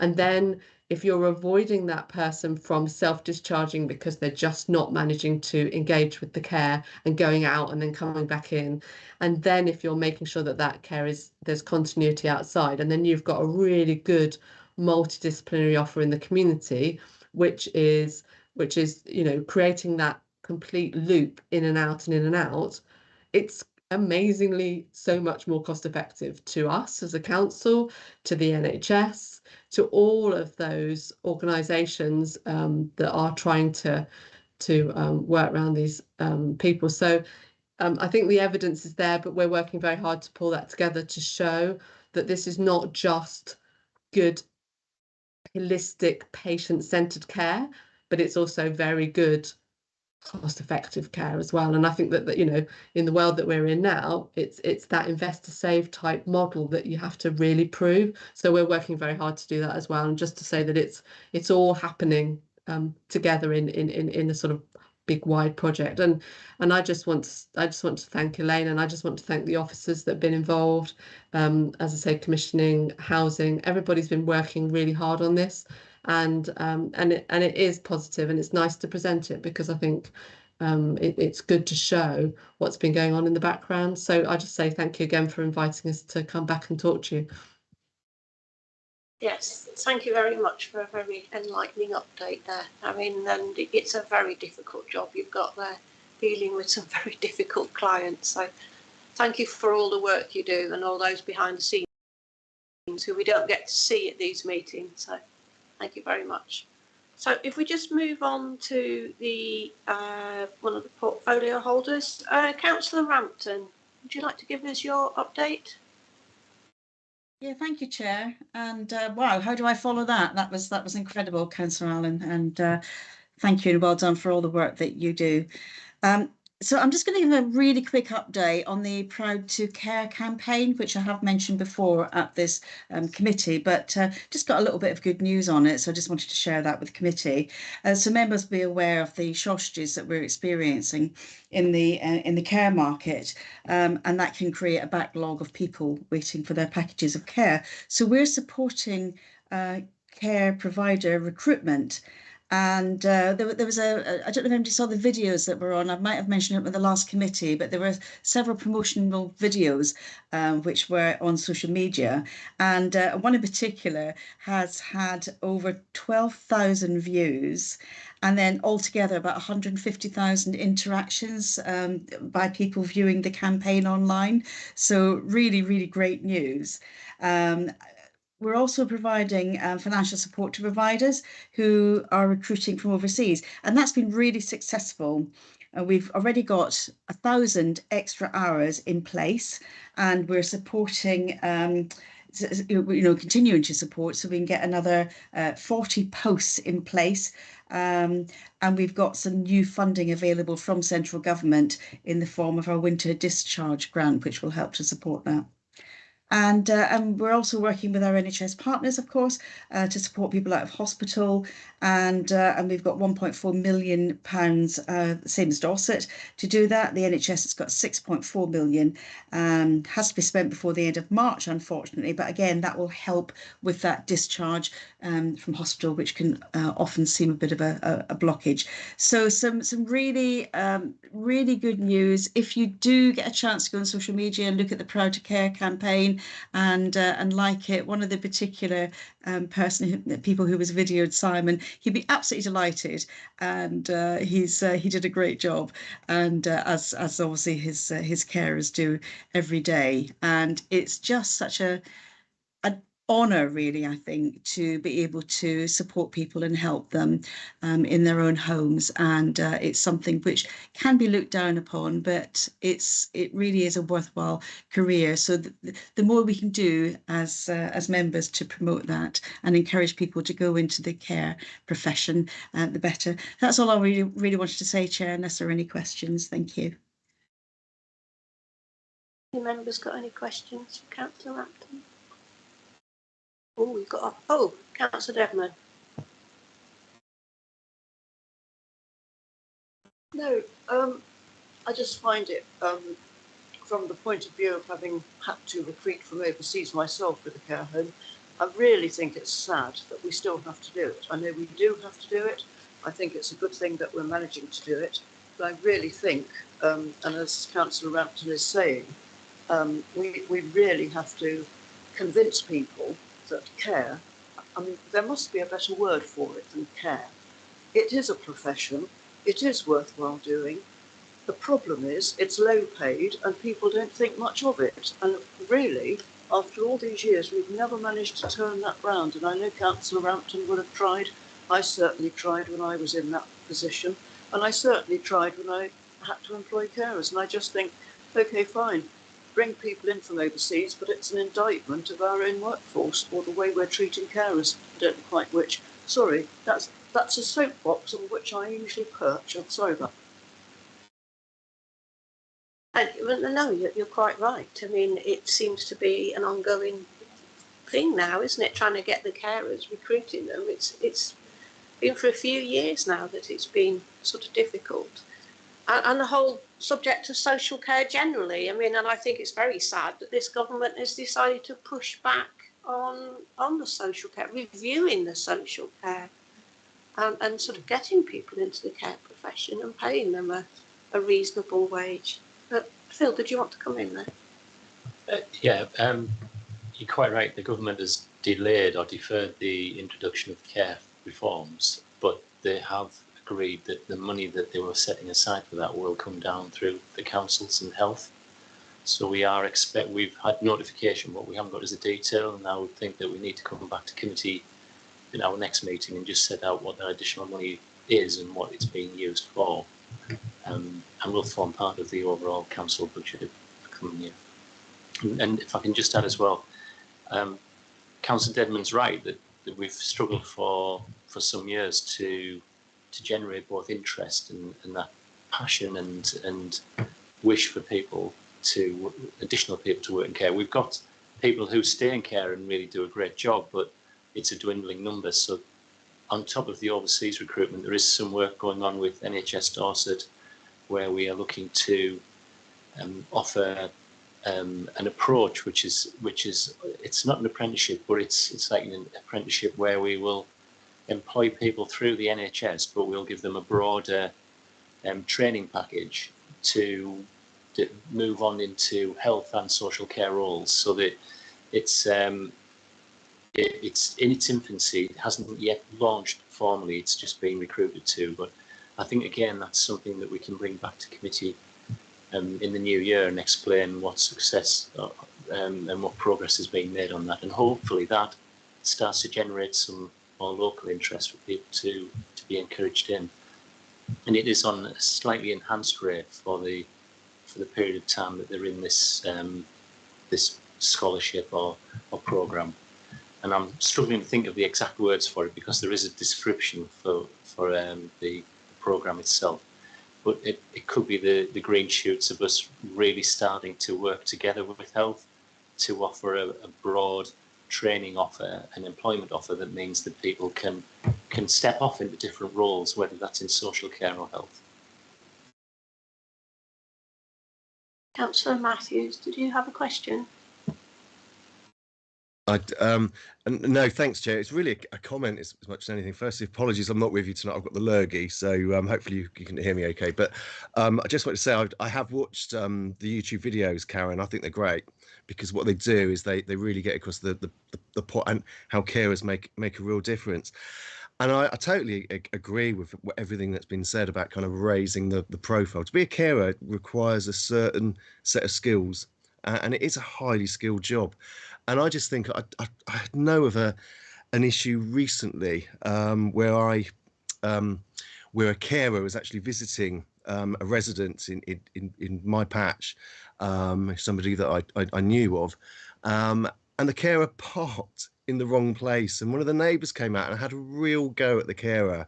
And I just think it's just things like that which, you know, I think it's a real uphill battle to really show carers that we really do appreciate what they're doing, and they make such a difference. And it's kind of getting that message across to the public as well. But I think the YouTube videos are a really good start, so well done. Anybody else? No? Thank you, Karen. Councillor Kelly, you got a report for us? Yeah, thank you, Chair. I've got a quick report from public health perspective. The first thing is about COVID, where the infection rates are continuing to fall, which is good news. We're kind of England and South West England are kind of just below 2% of people infected, so that's good news. And fewer hospital patients testing positive as well. And the autumn booster delivery continues, and more than 50% of eligible people have had their booster now. National public health, there is an ongoing concern about public sector finances, as we all know here in the council, cost of living and the impact on public health delivery and population health. So public health have changed their emphasis in national public health policy away from primary prevention, which could be things like sugar tax, banning advertisements for junk food, that sort of thing, to a much greater focus on secondary prevention in NHS settings. So that's preventing conditions like type 2 diabetes, heart disease and high blood pressure from worsening and leading to hospital admissions. So this is more of a physical prevention campaign. So we're highlighting excess deaths nationally due to cardiovascular disease, and so that those projects are ongoing. The other thing I wanted to say that from the Health Board, which met last week, there was an agreed return of the underspend from Public Health Grant in year amounting to 610,000 to BCP Council and an equivalent amount to Dorset Council. So that's really good news that we can have into our budgets, and how that's going to be used is an ongoing conversation. The Health Checks programme is being relaunched in April next year, more of a targeted focus on the areas of deprivation through our area, where primary care has struggled to deliver those that programme effectively. So we're going for more of a community engagement model using Live Well Dorset. So I'm sure that they will really make a difference here, and we can get a lot of health checks done so that we can, again, catch things early before they get too serious. Drug and alcohol performance monitoring will be via the Combating Drugs Partnership Board in future. We've got the treatment and recovery subgroup of that. That is a new a board which is chaired by David Sidgwick, the Police and Crime Commissioner. And I sit on that board, as do councillors from Dorset, and also Sam Crowe as the Public Health Director. He takes a significant part in how that's working. So I think that's it, Chairman, if that's all right, unless there's any questions. Thank you. Anybody got any questions? I know I've got a comment to make about the COVID. Yep. If you could give Dorset Healthcare a bit of a kick up the backside for giving the booster jab to the housebound elderly. I know there's a number of people who have been told, yes, they're on the list, yes, we'll see to you eventually, but you're talking about some very old, very vulnerable people who have carers coming in and out, so are exposed to possible COVID and have not had their boosters. Okay, thank you. I'll pass that on, Chairman.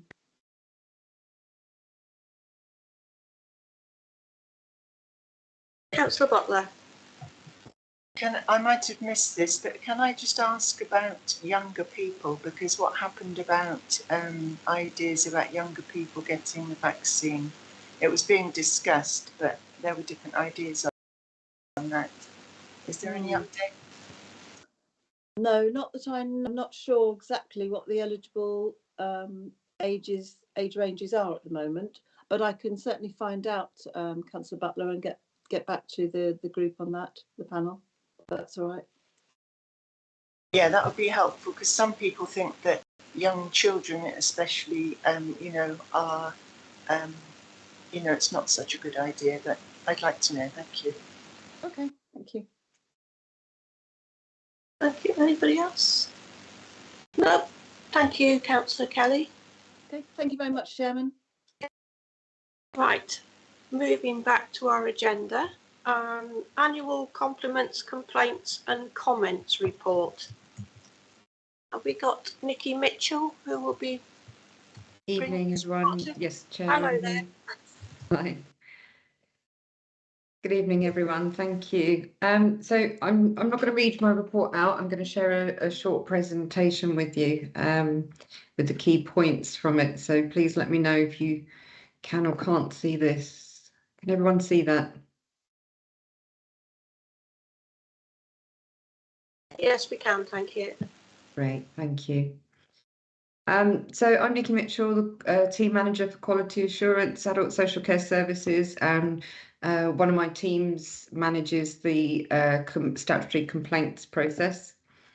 So we're governed by the Local Authority, Social Services and National Health Service Complaints Regulations 2009. And in this presentation, I'm just going to give you a slight overview of the main statistics and highlights in the report, talk a little bit about complex complaints, talk about our complements and how we're learning from those as well, give you some key learning examples, and then move on a little bit about our quality assurance framework and how all the work and the feedback we get from complaints and complements ties in with that. So complaints for this year, or this reporting year, we had 172 complaints. That was opposed to 149 previous reporting year. It looks like there's been a massive jump, but actually 2019-20 was actually quite low, and that was a national picture. COVID had a real impact on complaints figures, so we saw a lot less the previous year. 172 was received, I believe, the year before COVID in as well, so we're back up to numbers, I guess is what I'm trying to say.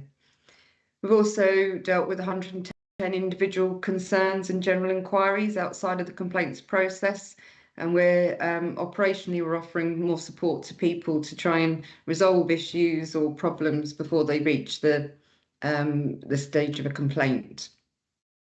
So Ombudsman's complaints, we've had 9 this reporting year and 9 referrals to our LGSCO.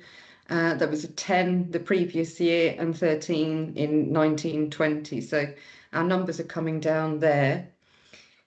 Decisions kind of roll over from year to year. If a complaint is referred in one year, it doesn't always get a decision made that year. So we're still waiting for 6 decisions to be made, but out of the ones we received, 2 were not upheld and 1 was upheld.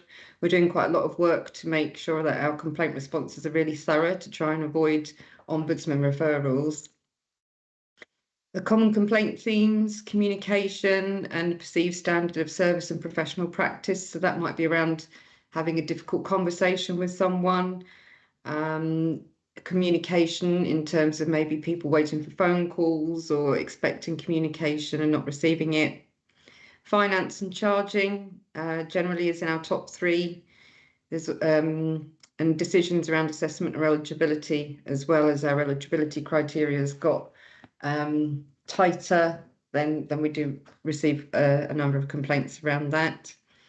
And delays in providing a service are on the increase. So that's just one that we're monitoring this year.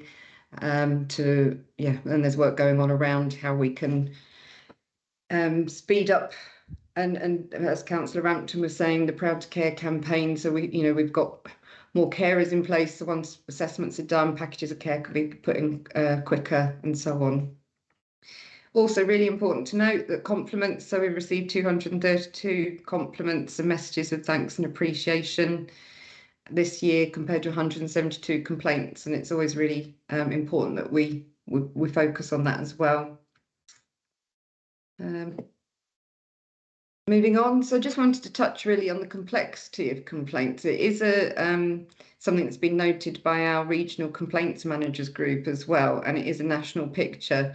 We're getting a lot of complainants' behaviour tends to be a lot of people come back to the council with the same complaint. In the statutory guidance, we can't accept the same complaint twice. We'd be maladministration if we did that. We can only answer it once. We thoroughly investigate it, and then the next stage for them is to go to the Ombudsman. But a lot of people are needing support to understand that and follow the statutory process. We have quite a large number of repeat complainants, which is on the increase.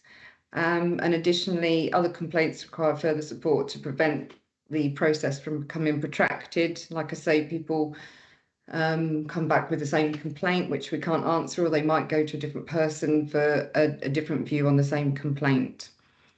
We have used the unreasonably persistent complaints process twice this reporting year. We used it 3 times the previous year.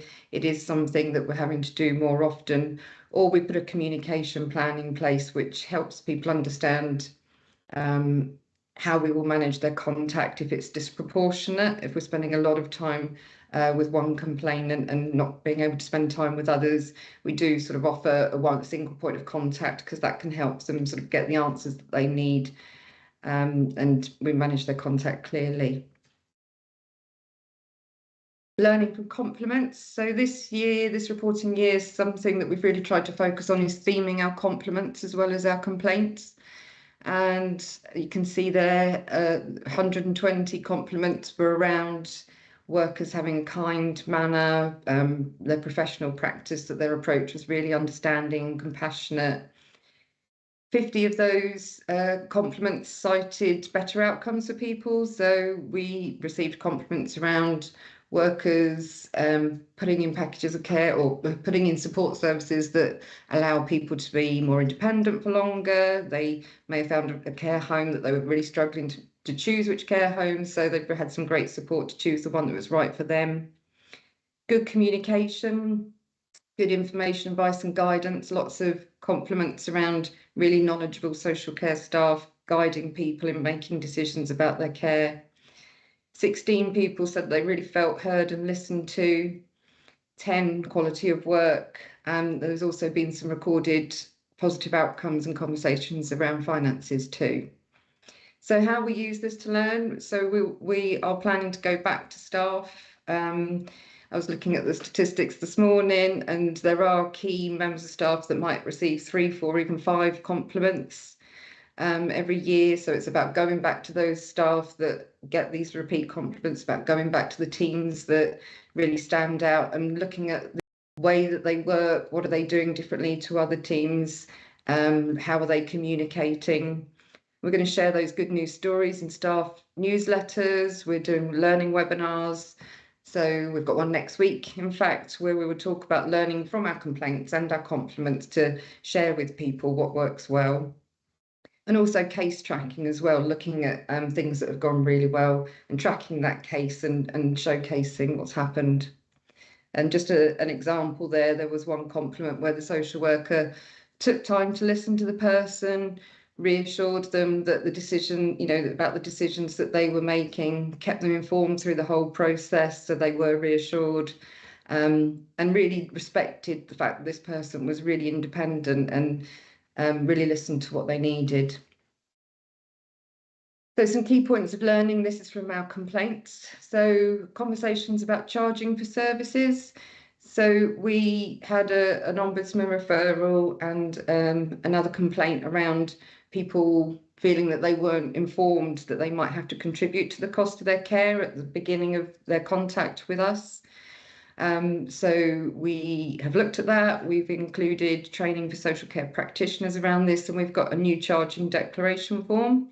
So now when someone comes into our services, there's a form that needs to be signed at the point of assessment and that first contact. And we record the conversation has happened as well to make sure people are really aware that they may have to contribute to the cost of their care. And we're now being able to audit around that as well. The form's been in place for a while, so we've just done an audit to make sure that that form's being used and that it's fit for purpose. Risk assessments, again, we had an ombudsman recommendation where someone had declined to have the package of care that the practitioner advised that they needed. So we've done some work around if someone decides that they don't want the care that we've recommended, doing a risk assessment to make sure that they're not going to be in serious safety issues, that they really understand what they're declining and they're aware of all the risks. So people are still making informed choices, despite the fact that we might be advising against that. And then information advice, there's been a number of different pieces of information advice and letters that we've improved because of complaints and observations. and that includes our direct payments letter. It was quite generic, quite a standard letter when monies were perhaps being spent outside of the direct payment agreement, and that's been tweaked and written in line with the complainant to make it more understanding and give people the opportunity to come to us first to explain how they think that they haven't misspent the money and have those conversations rather than a generic letter. So just a little bit here about our quality assurance framework and how that's developing. So since the inception of BCP, we've had a quality assurance framework. We're really developing this now and being able to report a lot more, like I say, on our learning from our compliments as well as our complaints. This year, we've developed a quality board as well to allow a governance process around our quality assurance processes, and the board listened to learning from complaints, compliments, other data, maybe feedback from surveys, feedback from our staff, looking at performance figures. So we're really able to triangulate what we're learning across the whole of the services so we can make really informed decisions about improvement projects and have that evidence to say why we're going down a certain road in terms of quality and improvement. And then this work that we're doing supports the upcoming CQC regulations framework that is due for April 23. One of the evidence categories that the CQC regulations will be looking at is complaints, our ombudsman inquiries and our learning and how we're really listening to people to inform decisions. So I think that's it. So yeah, any questions about the report or my presentation? Thank you, Nikki. Yeah. Members? Yes, Councillor Butler. Yeah, thank you, Nikki. Yeah, I was just reading through the section on training, and it said that the training model that was offered, there was quite a low uptake of this, and I'm wondering whether you can make that actually compulsory for staff to actually do the training, because it's really important, and if it's being offered, I can't see why people shouldn't do it really. Would that be possible? Sure, yeah. I think legacy-wise, we have had mandatory training before. The issue that we have is governing that, because obviously we've got an awful lot of staff, so that can be an issue. But what we're trying to do really now we're working face-to-face more, is go out to actual team meetings and do that face-to-face training, particularly for managers and managers that might be responding to complaints. So they know how to give a really robust response. But it is a valid point and something that we'll look at again.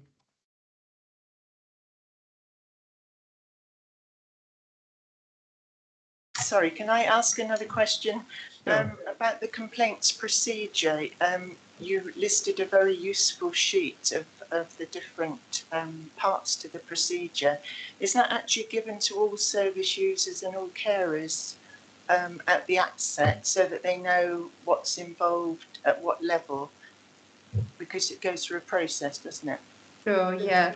So that is our guidance document, and that is published on the website, so people can access that, and we do refer them to it. What we give them at point of contact for making a complaint is our actual fact sheet, which is a bit more succinct. It's how to make a complaint, what we're going to do next, what the next steps are, and who can support them. Because sometimes it can be a bit information overload, a big sort of weighty guidance document, but we have used it in the past and refer people to that if they want to understand the process more clearly. Yes. Thank you. Thank you. Thank you. I mean, we all know how easy it is to make a complaint and not so easy to send in a compliment. So the fact you've had so many compliments is really good news for you. Could I just ask a question about the number of complaints around the hospital discharge process? Obviously, we've all heard on the news nearly every day about the number of patients who are medically fit but don't have the care package.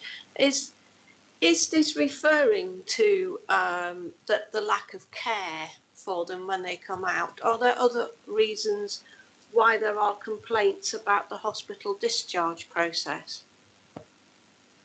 So from memory, majority of us came in when we moved to the new hospital discharge process, and I think there was a little bit of communication issue around the time as to how it was all happening. That has settled down a bit. We haven't seen as many complaints of that nature coming in at the moment. We've improved our information advice for people leaving hospital, which I think helped.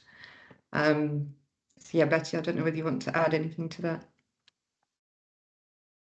Is that okay, Chair, if I just add a little bit? Yes, Betty, go. Yeah, and maybe just pick up on Councillor Butler's point as well, just around the training, if that's okay, if I do that first. I think we well, I don't think, I know we train our staff and our managers around how to manage a complaint, but we use different forums and different ways to do that won't always be just a mandated or a training day. A lot of the discussions that we've had recently in team meetings and in other forums, peer groups and peer supervisions, have been around taking a case where we thought, okay, how can we learn from that case? What can we do differently? And then really unpicking that in a more reduced number, with staff relevant to that team or that area. And that's happening systematically throughout all of the teams. And we have seen a decrease in the number of complaints that have been coming in. And in some areas, we haven't had any for a number of time. That really shows that those staff and those managers are really proactively managing that person's concern in a way that is working for them and enabling them to feel okay about not needing to progress to that. So I didn't want you thinking because of the take of just that. There's many ways that we do things, and it's what works for staff as well as what works for the individual, because they're very, very busy. And we do bite-sized sessions rather than a full afternoon. We might do an hour or 45 minutes, but we'll get that message and we'll get the benefit of that across as much as we would in some cases sitting and going through like a more classroom environment to kind of go back over policy. So I just wanted to add that little bit to Nikki's. And then coming on to the bit about the hospital discharge, there's many reasons for why somebody might feel unhappy about, as a result of having been discharged. Nikki's point around when we had to, in March 2020, have to move overnight to different procedures in order to save lives because we were entering into the pandemic. That was very difficult and confusing for people that were in hospital but needed to leave hospital and were maybe leaving a lot sooner. And maybe with a reduced amount of choice because of the nature of where we were. So that resulted in some people feeling just unhappy and discontent with that. And then there may be some other reasons just around, some might be linked to care, some might be linked to just their experience. Some of these complaints we'll be doing jointly with our health colleagues, pals, and we'll be picking them up and taking the learning as well with them. So there's a number of themes, and hopefully that's given you a little bit more insight into what some of those might be. Chair, thank you. Yes, thank you for that. We are asked to consider and scrutinise the information. Yes, Councillor Dedman. Can I just ask a question about Appendix 3 on the report? To Nikki, really, about so the Appendix 3 talks about how it's all broken down, the equalities information. When you get down to ethnicity, and it says, for example, white, any other white background, 3%. But then we get down to Black, Caribbean, and so on, and it says 1%, i.e. one complaint. Which does it have any other point of reference, i.e. it looks awful because only one person complained and you think, oh dear, perhaps they don't know how, but the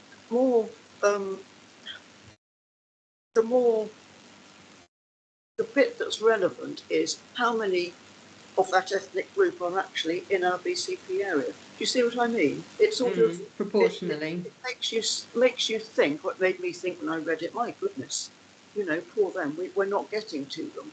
And then I realised, but actually, we might not even have that many. So it's really just a question about should we not somehow add a little reference or find out the reference of, you know, we know that basically white English, Welsh, Scottish, Northern Irish and British predominate probably in this area because that's how it is. I'd just be interested to know if we could add that, if it would even be permissible to break it down that far. So I would be interested, that was all.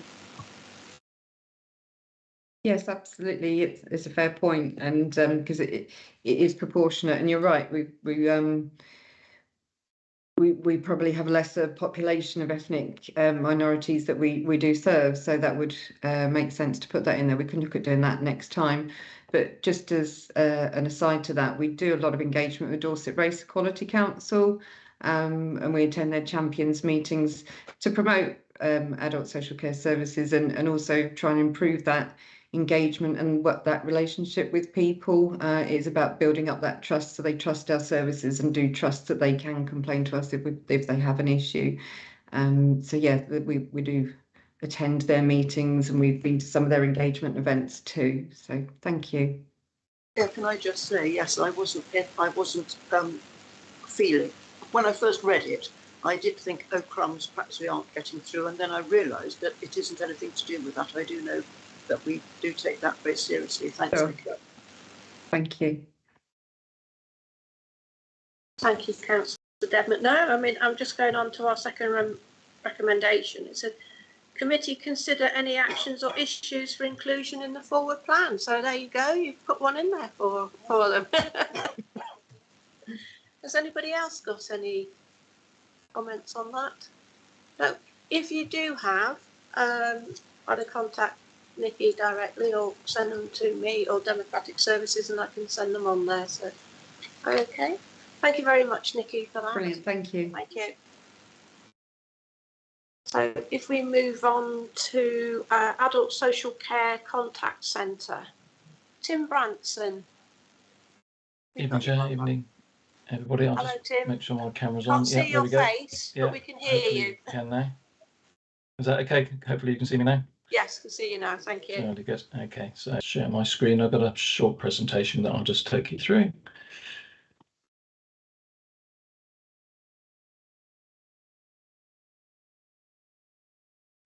Okay, so thank you very much for inviting me back to update you about the work we've been doing in the content centre to develop the service. You'll hopefully have had a chance. Sorry to interrupt him. That's okay. Your screen hasn't shared. Oh, okay. Let's just check. Let me try. How about now? Yeah, that's it.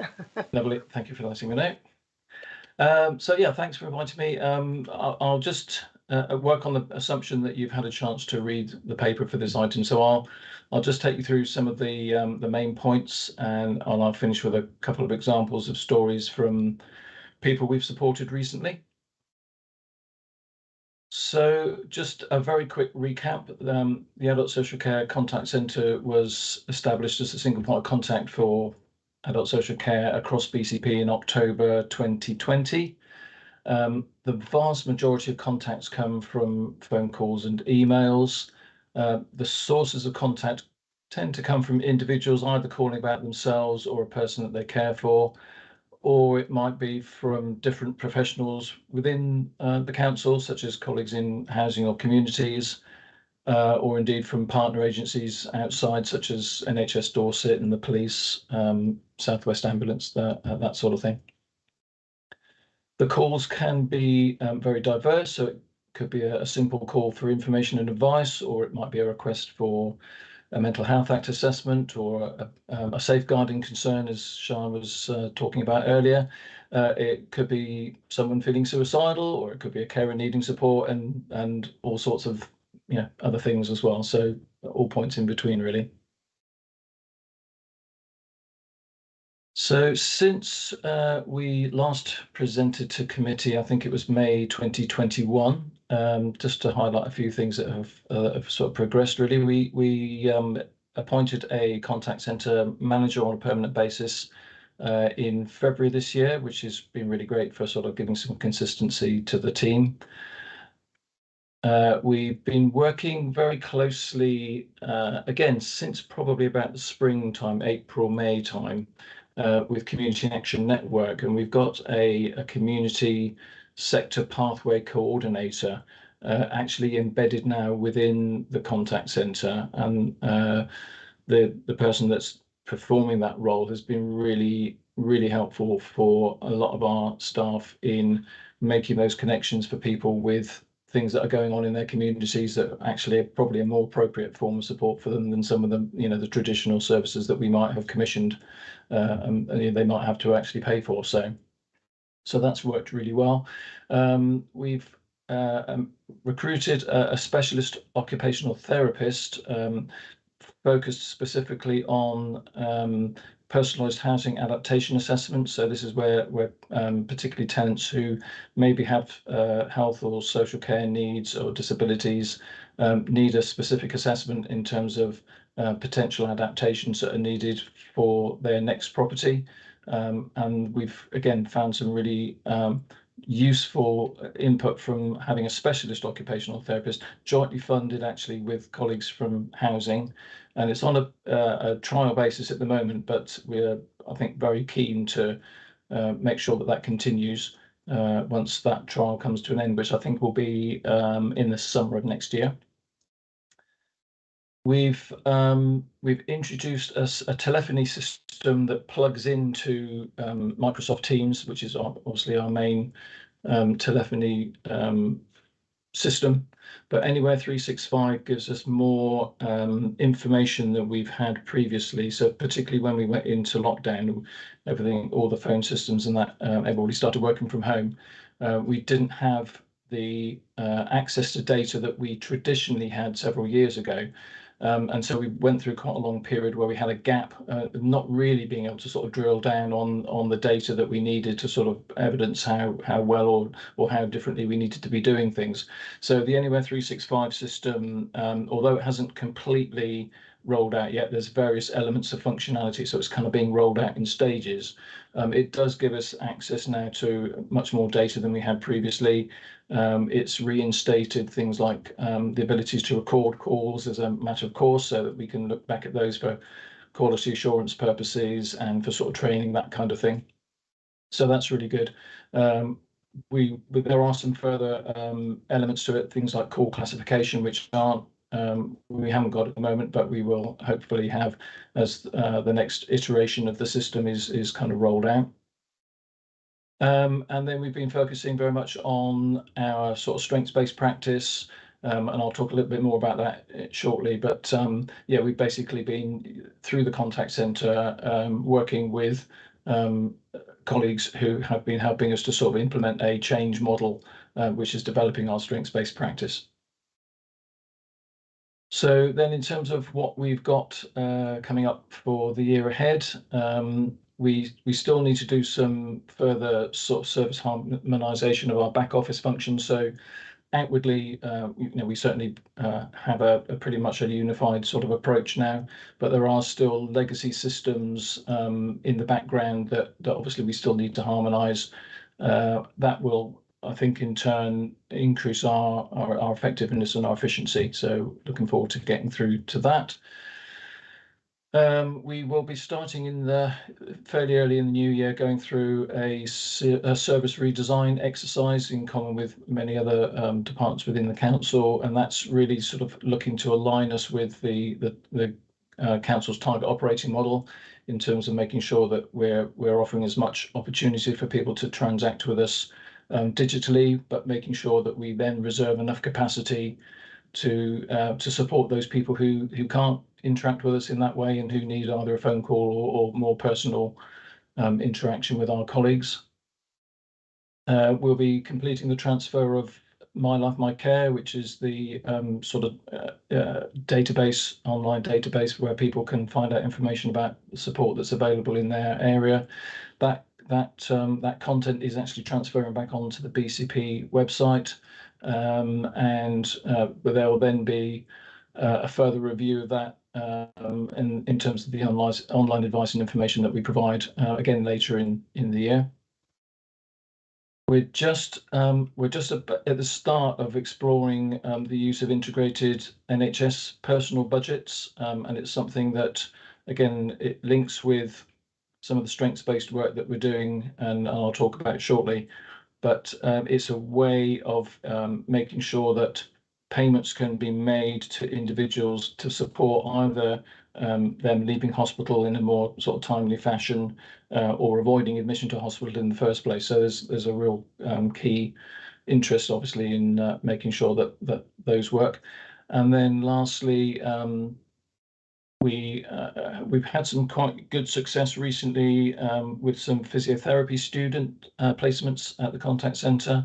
It's something that we definitely want to expand on, and we're in discussion with colleagues at Dorset Healthcare about ways that we might be able to help move that on a stage further, really. So then, just turning to service demand. At the moment, getting a fully comprehensive set of performance data is still a bit constrained by the working with the different legacy systems that I mentioned earlier, and obviously that's one of those back office harmonisation issues that we expect to be addressed next year. What we can say, though, is that in Q2 this year, we received 9,921 phone calls, of which 73%, which is 7,203, were accepted. And there was an average call queue time of just under 10 minutes. Now, you may well ask what happened to the remaining 27%, and the majority, about 71 of that 27%, so 71% of those, disconnected within about 10 minutes, and half of those disconnected within 1 minute.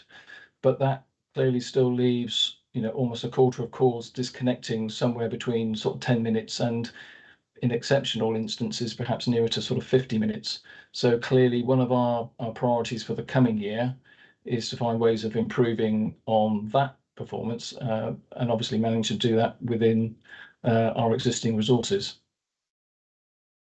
I'll move on to a slide in a second. You'll see the following slide actually just shows how our email traffic has increased. So it's actually increased 127% on 2019 volumes. And if I just show you here, you'll see through this bar chart. So although these figures show from 2016, the 127% increase obviously since 2019, but this is why we've introduced what like an online contact us form as an alternative to email, and that's accessible through our web pages. And this is to help us receive as much relevant information as possible to respond to an inquiry or pass it to the most appropriate responder as quickly as possible. What we were finding with very often with the email contacts that we were getting was that they were not necessarily giving us all the information we needed to be able to get on and respond to it. So it involved us having to sort of go back to the person and get more information. So by having the contact us form online, it does sort of walks people through the level of information that we need that should enable us to respond quicker. Now, this slide just shows a fairly typical breakdown of the content of emails we received, and this is based on a 10-day manual audit. So this is one of those sort of areas of data that we still don't have a particularly robust mechanism for sort of capturing automatically. So it does involve us having to sort of work through a manual process. So we just selected a 10-day sort of window, and colleagues literally just made a note of the content type of the emails that they were receiving. And you can see from this that safeguarding was fairly high, Care Act assessments, equipment adaptations, and people following up on an existing case, which more often than not was other professionals rather than the individuals themselves. It's probably reasonable that I mentioned the cost of living crisis, in the sense that this is one area where we've not surprisingly had a significant increase in calls. So the crisis advice line is a separate phone number that is hosted by the Adult Social Care Contact Centre. So it's managed by the same colleagues who receive the calls to our main number. But again, you can see, these calls, have really significantly increased, particularly in the last sort of 6 months or so. And again, these calls can be quite distressing. So colleagues need to really show a very high degree of kind of patience and empathy. And some of these calls can be really quite complex and therefore quite lengthy.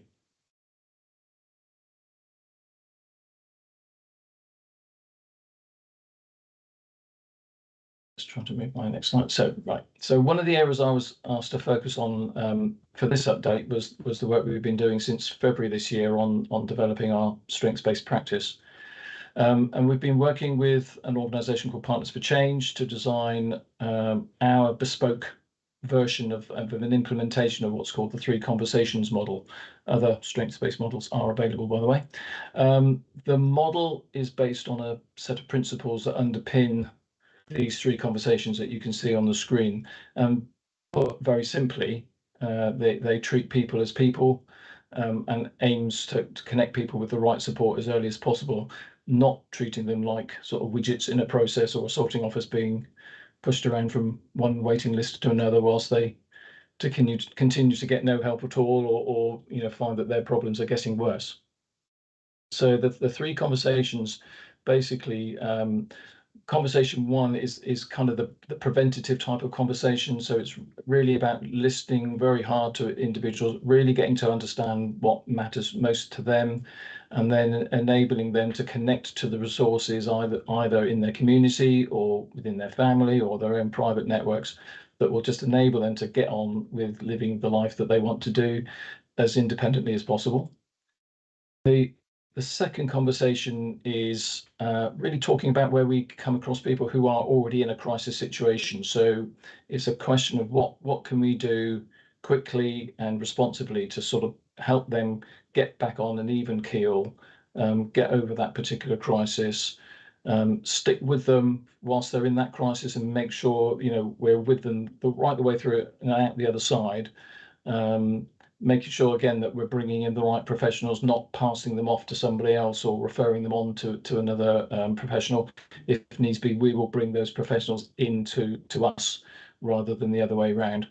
And then lastly, the third conversation, really at the end of the day, if once we've got people back on an even footing, if they still have longer term needs that will obviously need some sort of support, well, that is the time when we would have our more detailed kind of conversation with them, probably akin more to having a Care Act assessment, which would actually sort of look at the other resources and the other sort of services that somebody would need to make live their life as they would choose, but on a more stable basis. Now, the methodology for making this change in approach is by setting up what we call innovation sites, and in various practice settings. So the contact centre was one of the first innovation sites involving our outreach officers, so not the people who take the calls, but these are our outreach officers who actually tend to sort of visit people at home or out in the community. And the innovation sites are a little bit like protected bubbles, really, where the practitioners can innovate and test out different ways of working, normally over a restricted sort of 13-week period. Now, this next slide just shows how 93% of the completed interventions that happened within the contact centre using this model were resolved at that first conversation, and 7% needed a second sort of a conversation 2 sort of crisis type of conversation. So none of the people seen needed to progress to a conversation 3, and in the old world, those are people that would have been passed through to one of our locality social work teams, and they would probably sit for a while waiting to be seen, and actually have a Care Act assessment. So by being able to respond in the way that we have, we've averted those people having to sort of pass through to the longer term teams. And of the 30 people that were still being worked with at the time when this data was drawn down, 90% of those remaining 30 people were at conversation 1, and the other 10% were in conversation 2. So again, it's really indicating the value of actually getting to people quickly and actually making sure that we're connecting them with the things that are happening in their community. This is where Community Action Network have been really valuable, because they can very often seek out things that we might not necessarily know about ourselves, because they're smaller neighbourhood style sort of activities, and so we've had some really good results from that. And we'll shortly be launching our phase 2 innovation sites, and I'd be more than happy to come back maybe in the spring to let you know how that's gone. But for now, I was just going to talk you through a couple of stories about people who colleagues from the contact centre were involved with in their innovation site. We've changed the names just to protect obviously people's identities, and but the first story is Sarah. Now Sarah came through to the contact centre initially as a safeguarding concern that had been reported through to us. She was living in this country with her husband on a spousal visa, but and I can't remember the country of origin, but so basically she had no recourse to public funds. And then sadly her husband had passed away and literally left everything, including property, to his children, which was Sarah's stepchildren. So she literally had no income, no money for food. And again, in the old world, that case would probably have been passed through to a locality team to work with Sarah, but instead our outreach officers made connections again through Citizens Advice, Food Bank, Community Action Network. We introduced her to community support groups following a connection to the ICN, and legal support for a home office application so that she could remain in the country. That was all arranged. We put her in touch with a solicitor, I believe, who could support her to contest her late husband's will, and obviously we used access interpreting services as and when they were sort of needed. But this is literally a quote from Sarah in terms of the outcome. Obviously, it's been a very upsetting time. She didn't know what would have happened without our help, and she really valued and appreciated what we'd been able to do for her. And then just to finish on this second story, so this is Jim. Jim actually was a referral from housing colleagues. He had a fairly significant mental and physical health needs, and he'd been served with eviction notice by his landlord because they wanted to sell the property. Again, in the old way of working, we would have completed a housing needs assessment, and then we'd have just handed Jim over to housing colleagues, and he would have been left to liaise with them, literally on his own. But by bringing him in through the innovation site, we connected him. We made the connection with housing, but we also connected him with sort of FaithWorks and CTEC, DWP.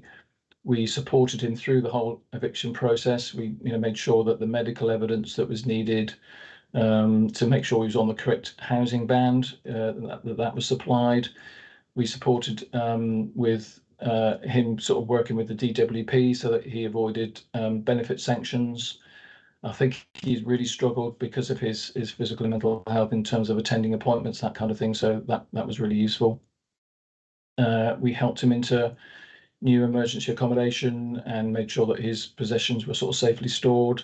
And then we had some OT interventions. So again, they were brought in to the innovation site to work with him and make sure that he had all the right equipment in order to maximise his mobility.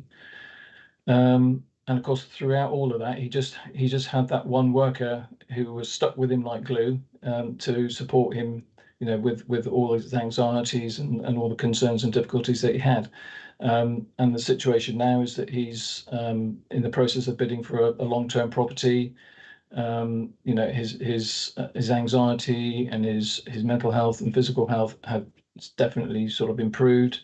And again, he's kind of said to us that he wasn't really sure how he would have coped without having that one individual who kind of stuck with him and actually saw him through, you know, what was really a very difficult time. So, you know, those just a couple of examples. There's many more sort of similar examples that I could have shared with you.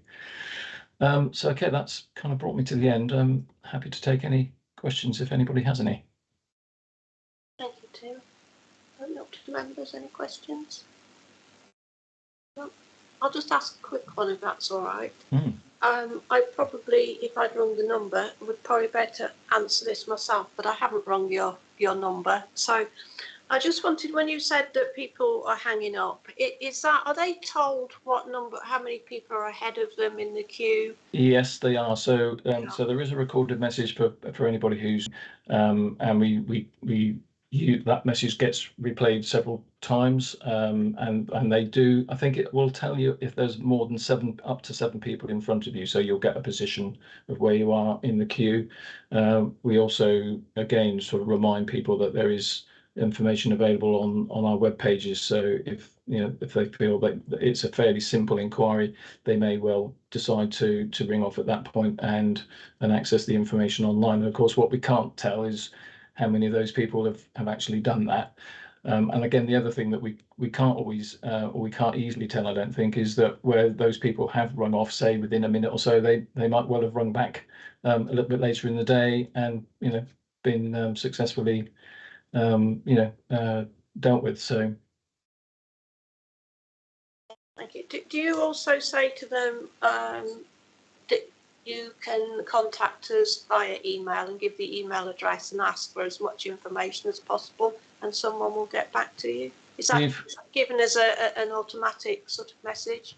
Yeah, we try to on this assumption that if people have got access to email, then they should also have access, hopefully, to our web pages. That's why we introduced this contact us web form rather than email, because it does make sure that we get as much of the right information as we need to be able to make sure that inquiry is dealt with by the right person as quickly as possible.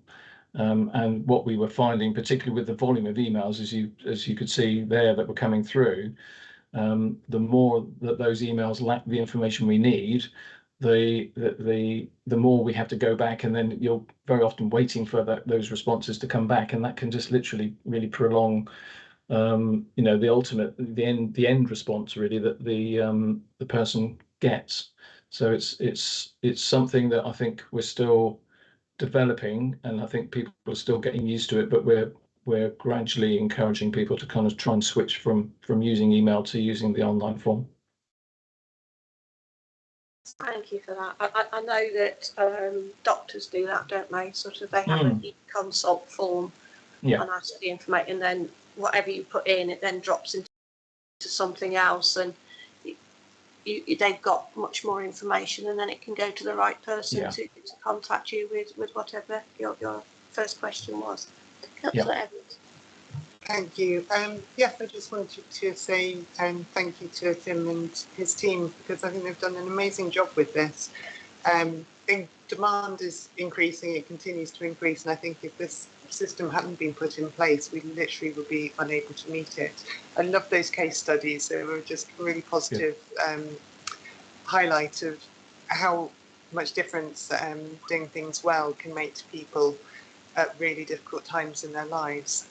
And also just wanted to highlight in the report the mention of the £2.5 million worth of savings of the adult social care budget, which again is just such a massive achievement, and environmental sustainability too. So thank you so much. Thank you. Thank you. Councillor Butler. Yeah, Tim, can I just ask you, it says here that the contact centre now has a base in the Civic Centre, former Civic Centre. But it also mentions community hubs. Will the staff have regular days and times in community hubs, and where would the community hubs be? Are they libraries and things? So the two principal hubs of obviously Christchurch Library and in Poole, the hub that's just recently opened in the Dolphin Centre. And then obviously most of our staff do work from home. We do have staff that like to come into the Civic Centre maybe 2 or 3 days a week. So and we have our embedded worker from Community Action Network. He actually comes into the Civic Centre, I think, on Tuesdays and Thursdays. So that's a really good opportunity for people to kind of meet him and get a really good understanding of what he can do. And in between times, obviously, there's still contact through Teams, Microsoft Teams online. So most of the buildings sort of activity at the moment tends to happen still at the Civic Centre in Bournemouth. We don't actually get many people walking in off the street, so most of our contact is through telephone or email or the new online form. And can I ask about the follow-up of existing care case? If people want to know what's happened to their case, you were saying that the same person tends to stick to the client. When they're looking at their emails, would the same name crop up so that if they want to search, if they've got lots of emails, would they be able to search quickly of who's going to answer it? Yeah, so that's slightly different. So the email inquiries that we might be getting through to the contact centre relating to somebody who's already that we're already working with, the likelihood is that most of those people will be people that are already being worked within a locality team somewhere. So the referral might have first come through to the contact centre, and depending upon how we managed that, then whether or not we were able to resolve that situation ourselves, or whether it was a longer term piece of work that did need to move through to a locality team, then those emails are very often making an inquiry about that work that's passed through. But what we would expect to see as we roll out the model that I explained with the 3 conversations model is that less and less work gets passed through to locality teams. So therefore, the likelihood is that there'll be less need for those follow-up emails to be received in the first place.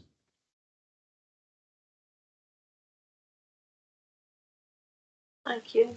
I think that's everybody, Tim. So thank you very much for that report. Okay, pleasure. Thanks very much. Bye-bye. Good night. And if I can call upon the very patient Louise Bates, who's been waiting there in the wings, will be giving us a verbal update on the Young Listeners Project. Over to you. Thanks, Chair.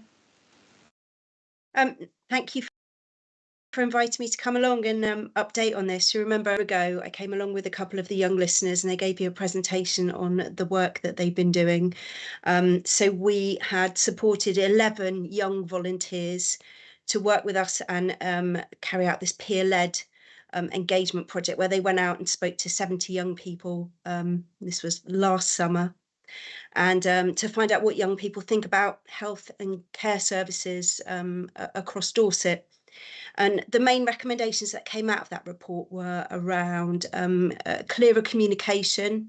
The main theme of the project really was that young people wanted to feel listened to and heard. So they wanted better communication, more personalised services that were based on them, so they didn't have to keep repeating their story to people. There was a theme around language, the language that was used with them, and being able to understand what was going on. Clearer information.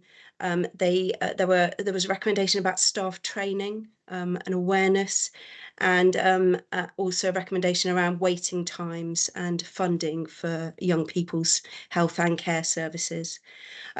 So since then, a year's gone by, and we've been following up with both councils and with NHS Dorset around meeting some of these recommendations.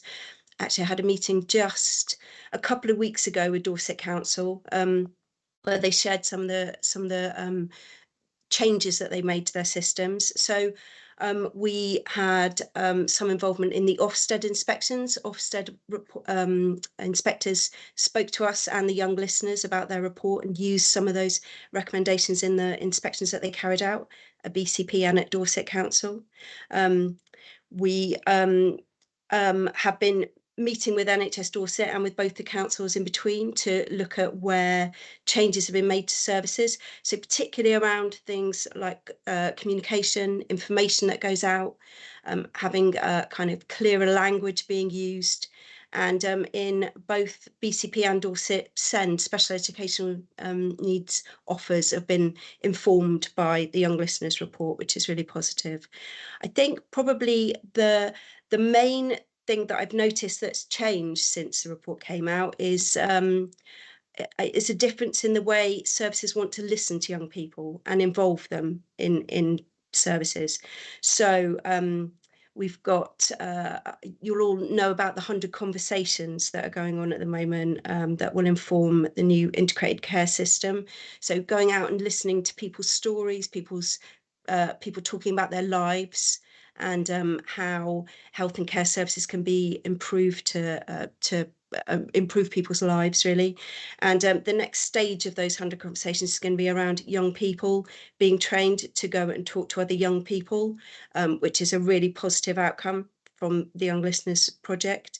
I've also had some involvement in looking at GP enhanced access plans. So our local GP surgeries have been provided some plans over the summer around how they'd give better access for people locally to see a GP. And they were kind of tasked with coming up with some creative ideas about how they could reach more people. And a couple of the PPGs that we worked with and primary care networks have specifically looked at how they could improve access for young people by working with schools, by implementing some of the Young Listeners recommendations and looking at the way they use communication. So that's been a really positive outcome too. And we're going to be working with another PPG, one in Weymouth and one in Poole, actually, around how they involve more young people in their patient groups, which is another positive outcome. So I think, there's still a long way to go to improve young people's health and care services, but I can see some really positive outcomes that have come from the Young Listeners report. And it's been really heartening to see how people have kind of taken the report and used it. And yeah, thank you for inviting me back to talk about it, really. Does anybody have any questions? Councillor Anderson.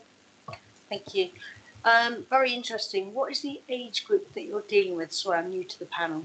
Yeah, so the volunteers that we supported were aged between 17 and 25, and they went out and talked to young people between the age of 16 to 25. Some were a bit younger, actually. We didn't have a strict cut-off point to age, but it was roughly 16 to 25. Thank you. Anybody else got any questions for Louise? I suppose if you're sort of almost educating the young people in how to access these services, I suppose as they get older, that will also help the services later on, because they will have learned how to do it and who to go to and everything. So it's sort of starting them young, I suppose, is it? Yeah, I think you're right, Chair. And the young volunteers that carried out the project for us, it's been great to see how many of them now are in training or working in health and care services. And a couple of them, actually, one of them, Leren, asked me for a reference just a couple of weeks ago for a job that she's applied for with a charity that's in health and care for young people in Dorset. So it's that also has been really heartening that through the project these young people have discovered kind of careers that they wanted to get involved in because they enjoyed it so much. Thank you for that, Louise. Okay, well, thank you very much for that, and thank you for waiting for so long for it. Sorry, we have to, because we've got a meeting missing, we've had to sort of squeeze in more items on our agenda. So yeah, so next time we have an update from you, Louise. We'll make sure you're at the top of the agenda. Thanks. Okay, moving on to the forward plan. Any comments from anybody on the forward plan? No. No.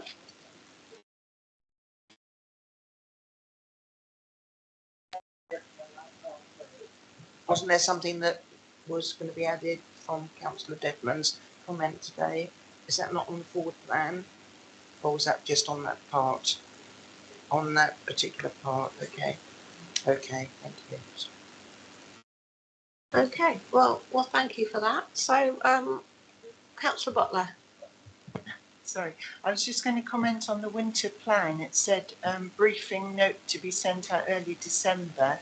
If we're not having a meeting in January, that's quite a big gap. We'll have gone over winter by then, by the time we meet up again. So I don't know how we were going to react to that. I think if that's sent out to the committee, if you have any questions, then you can ask the questions, or if there was loads and loads of questions, perhaps we just have a quick emergency sort of meeting. Betty, did you want to come in on that? You didn't have your hand up, you're just nodding. It was just because I had to my colleagues in NHS Dorset just around our winter plan, because we're currently working on our winter plan, and we have an urgent emergency care meeting. I think it's next week, and Emma Wilson, who came and presented a committee before, I think on 111, she's the lead for our winter plan, and assures me that with all of us working on it, that we will have something to share with members in December.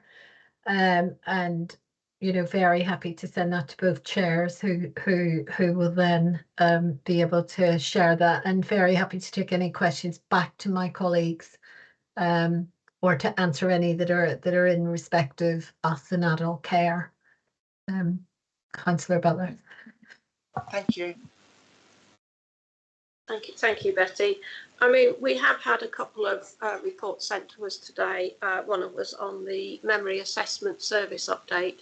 So if anybody's got any questions on that, then do circulate them, and we'll try and get those questions answered for you. And another one, we're just waiting to see whether NHS will release the information to everybody, and that's on the readmission rates to the hospital. So that will come probably to you as an email, because we just don't have time in our meetings to do absolutely everything, unfortunately. So that's the end of the questions. Then let's close the meeting. Thank you very much, everybody.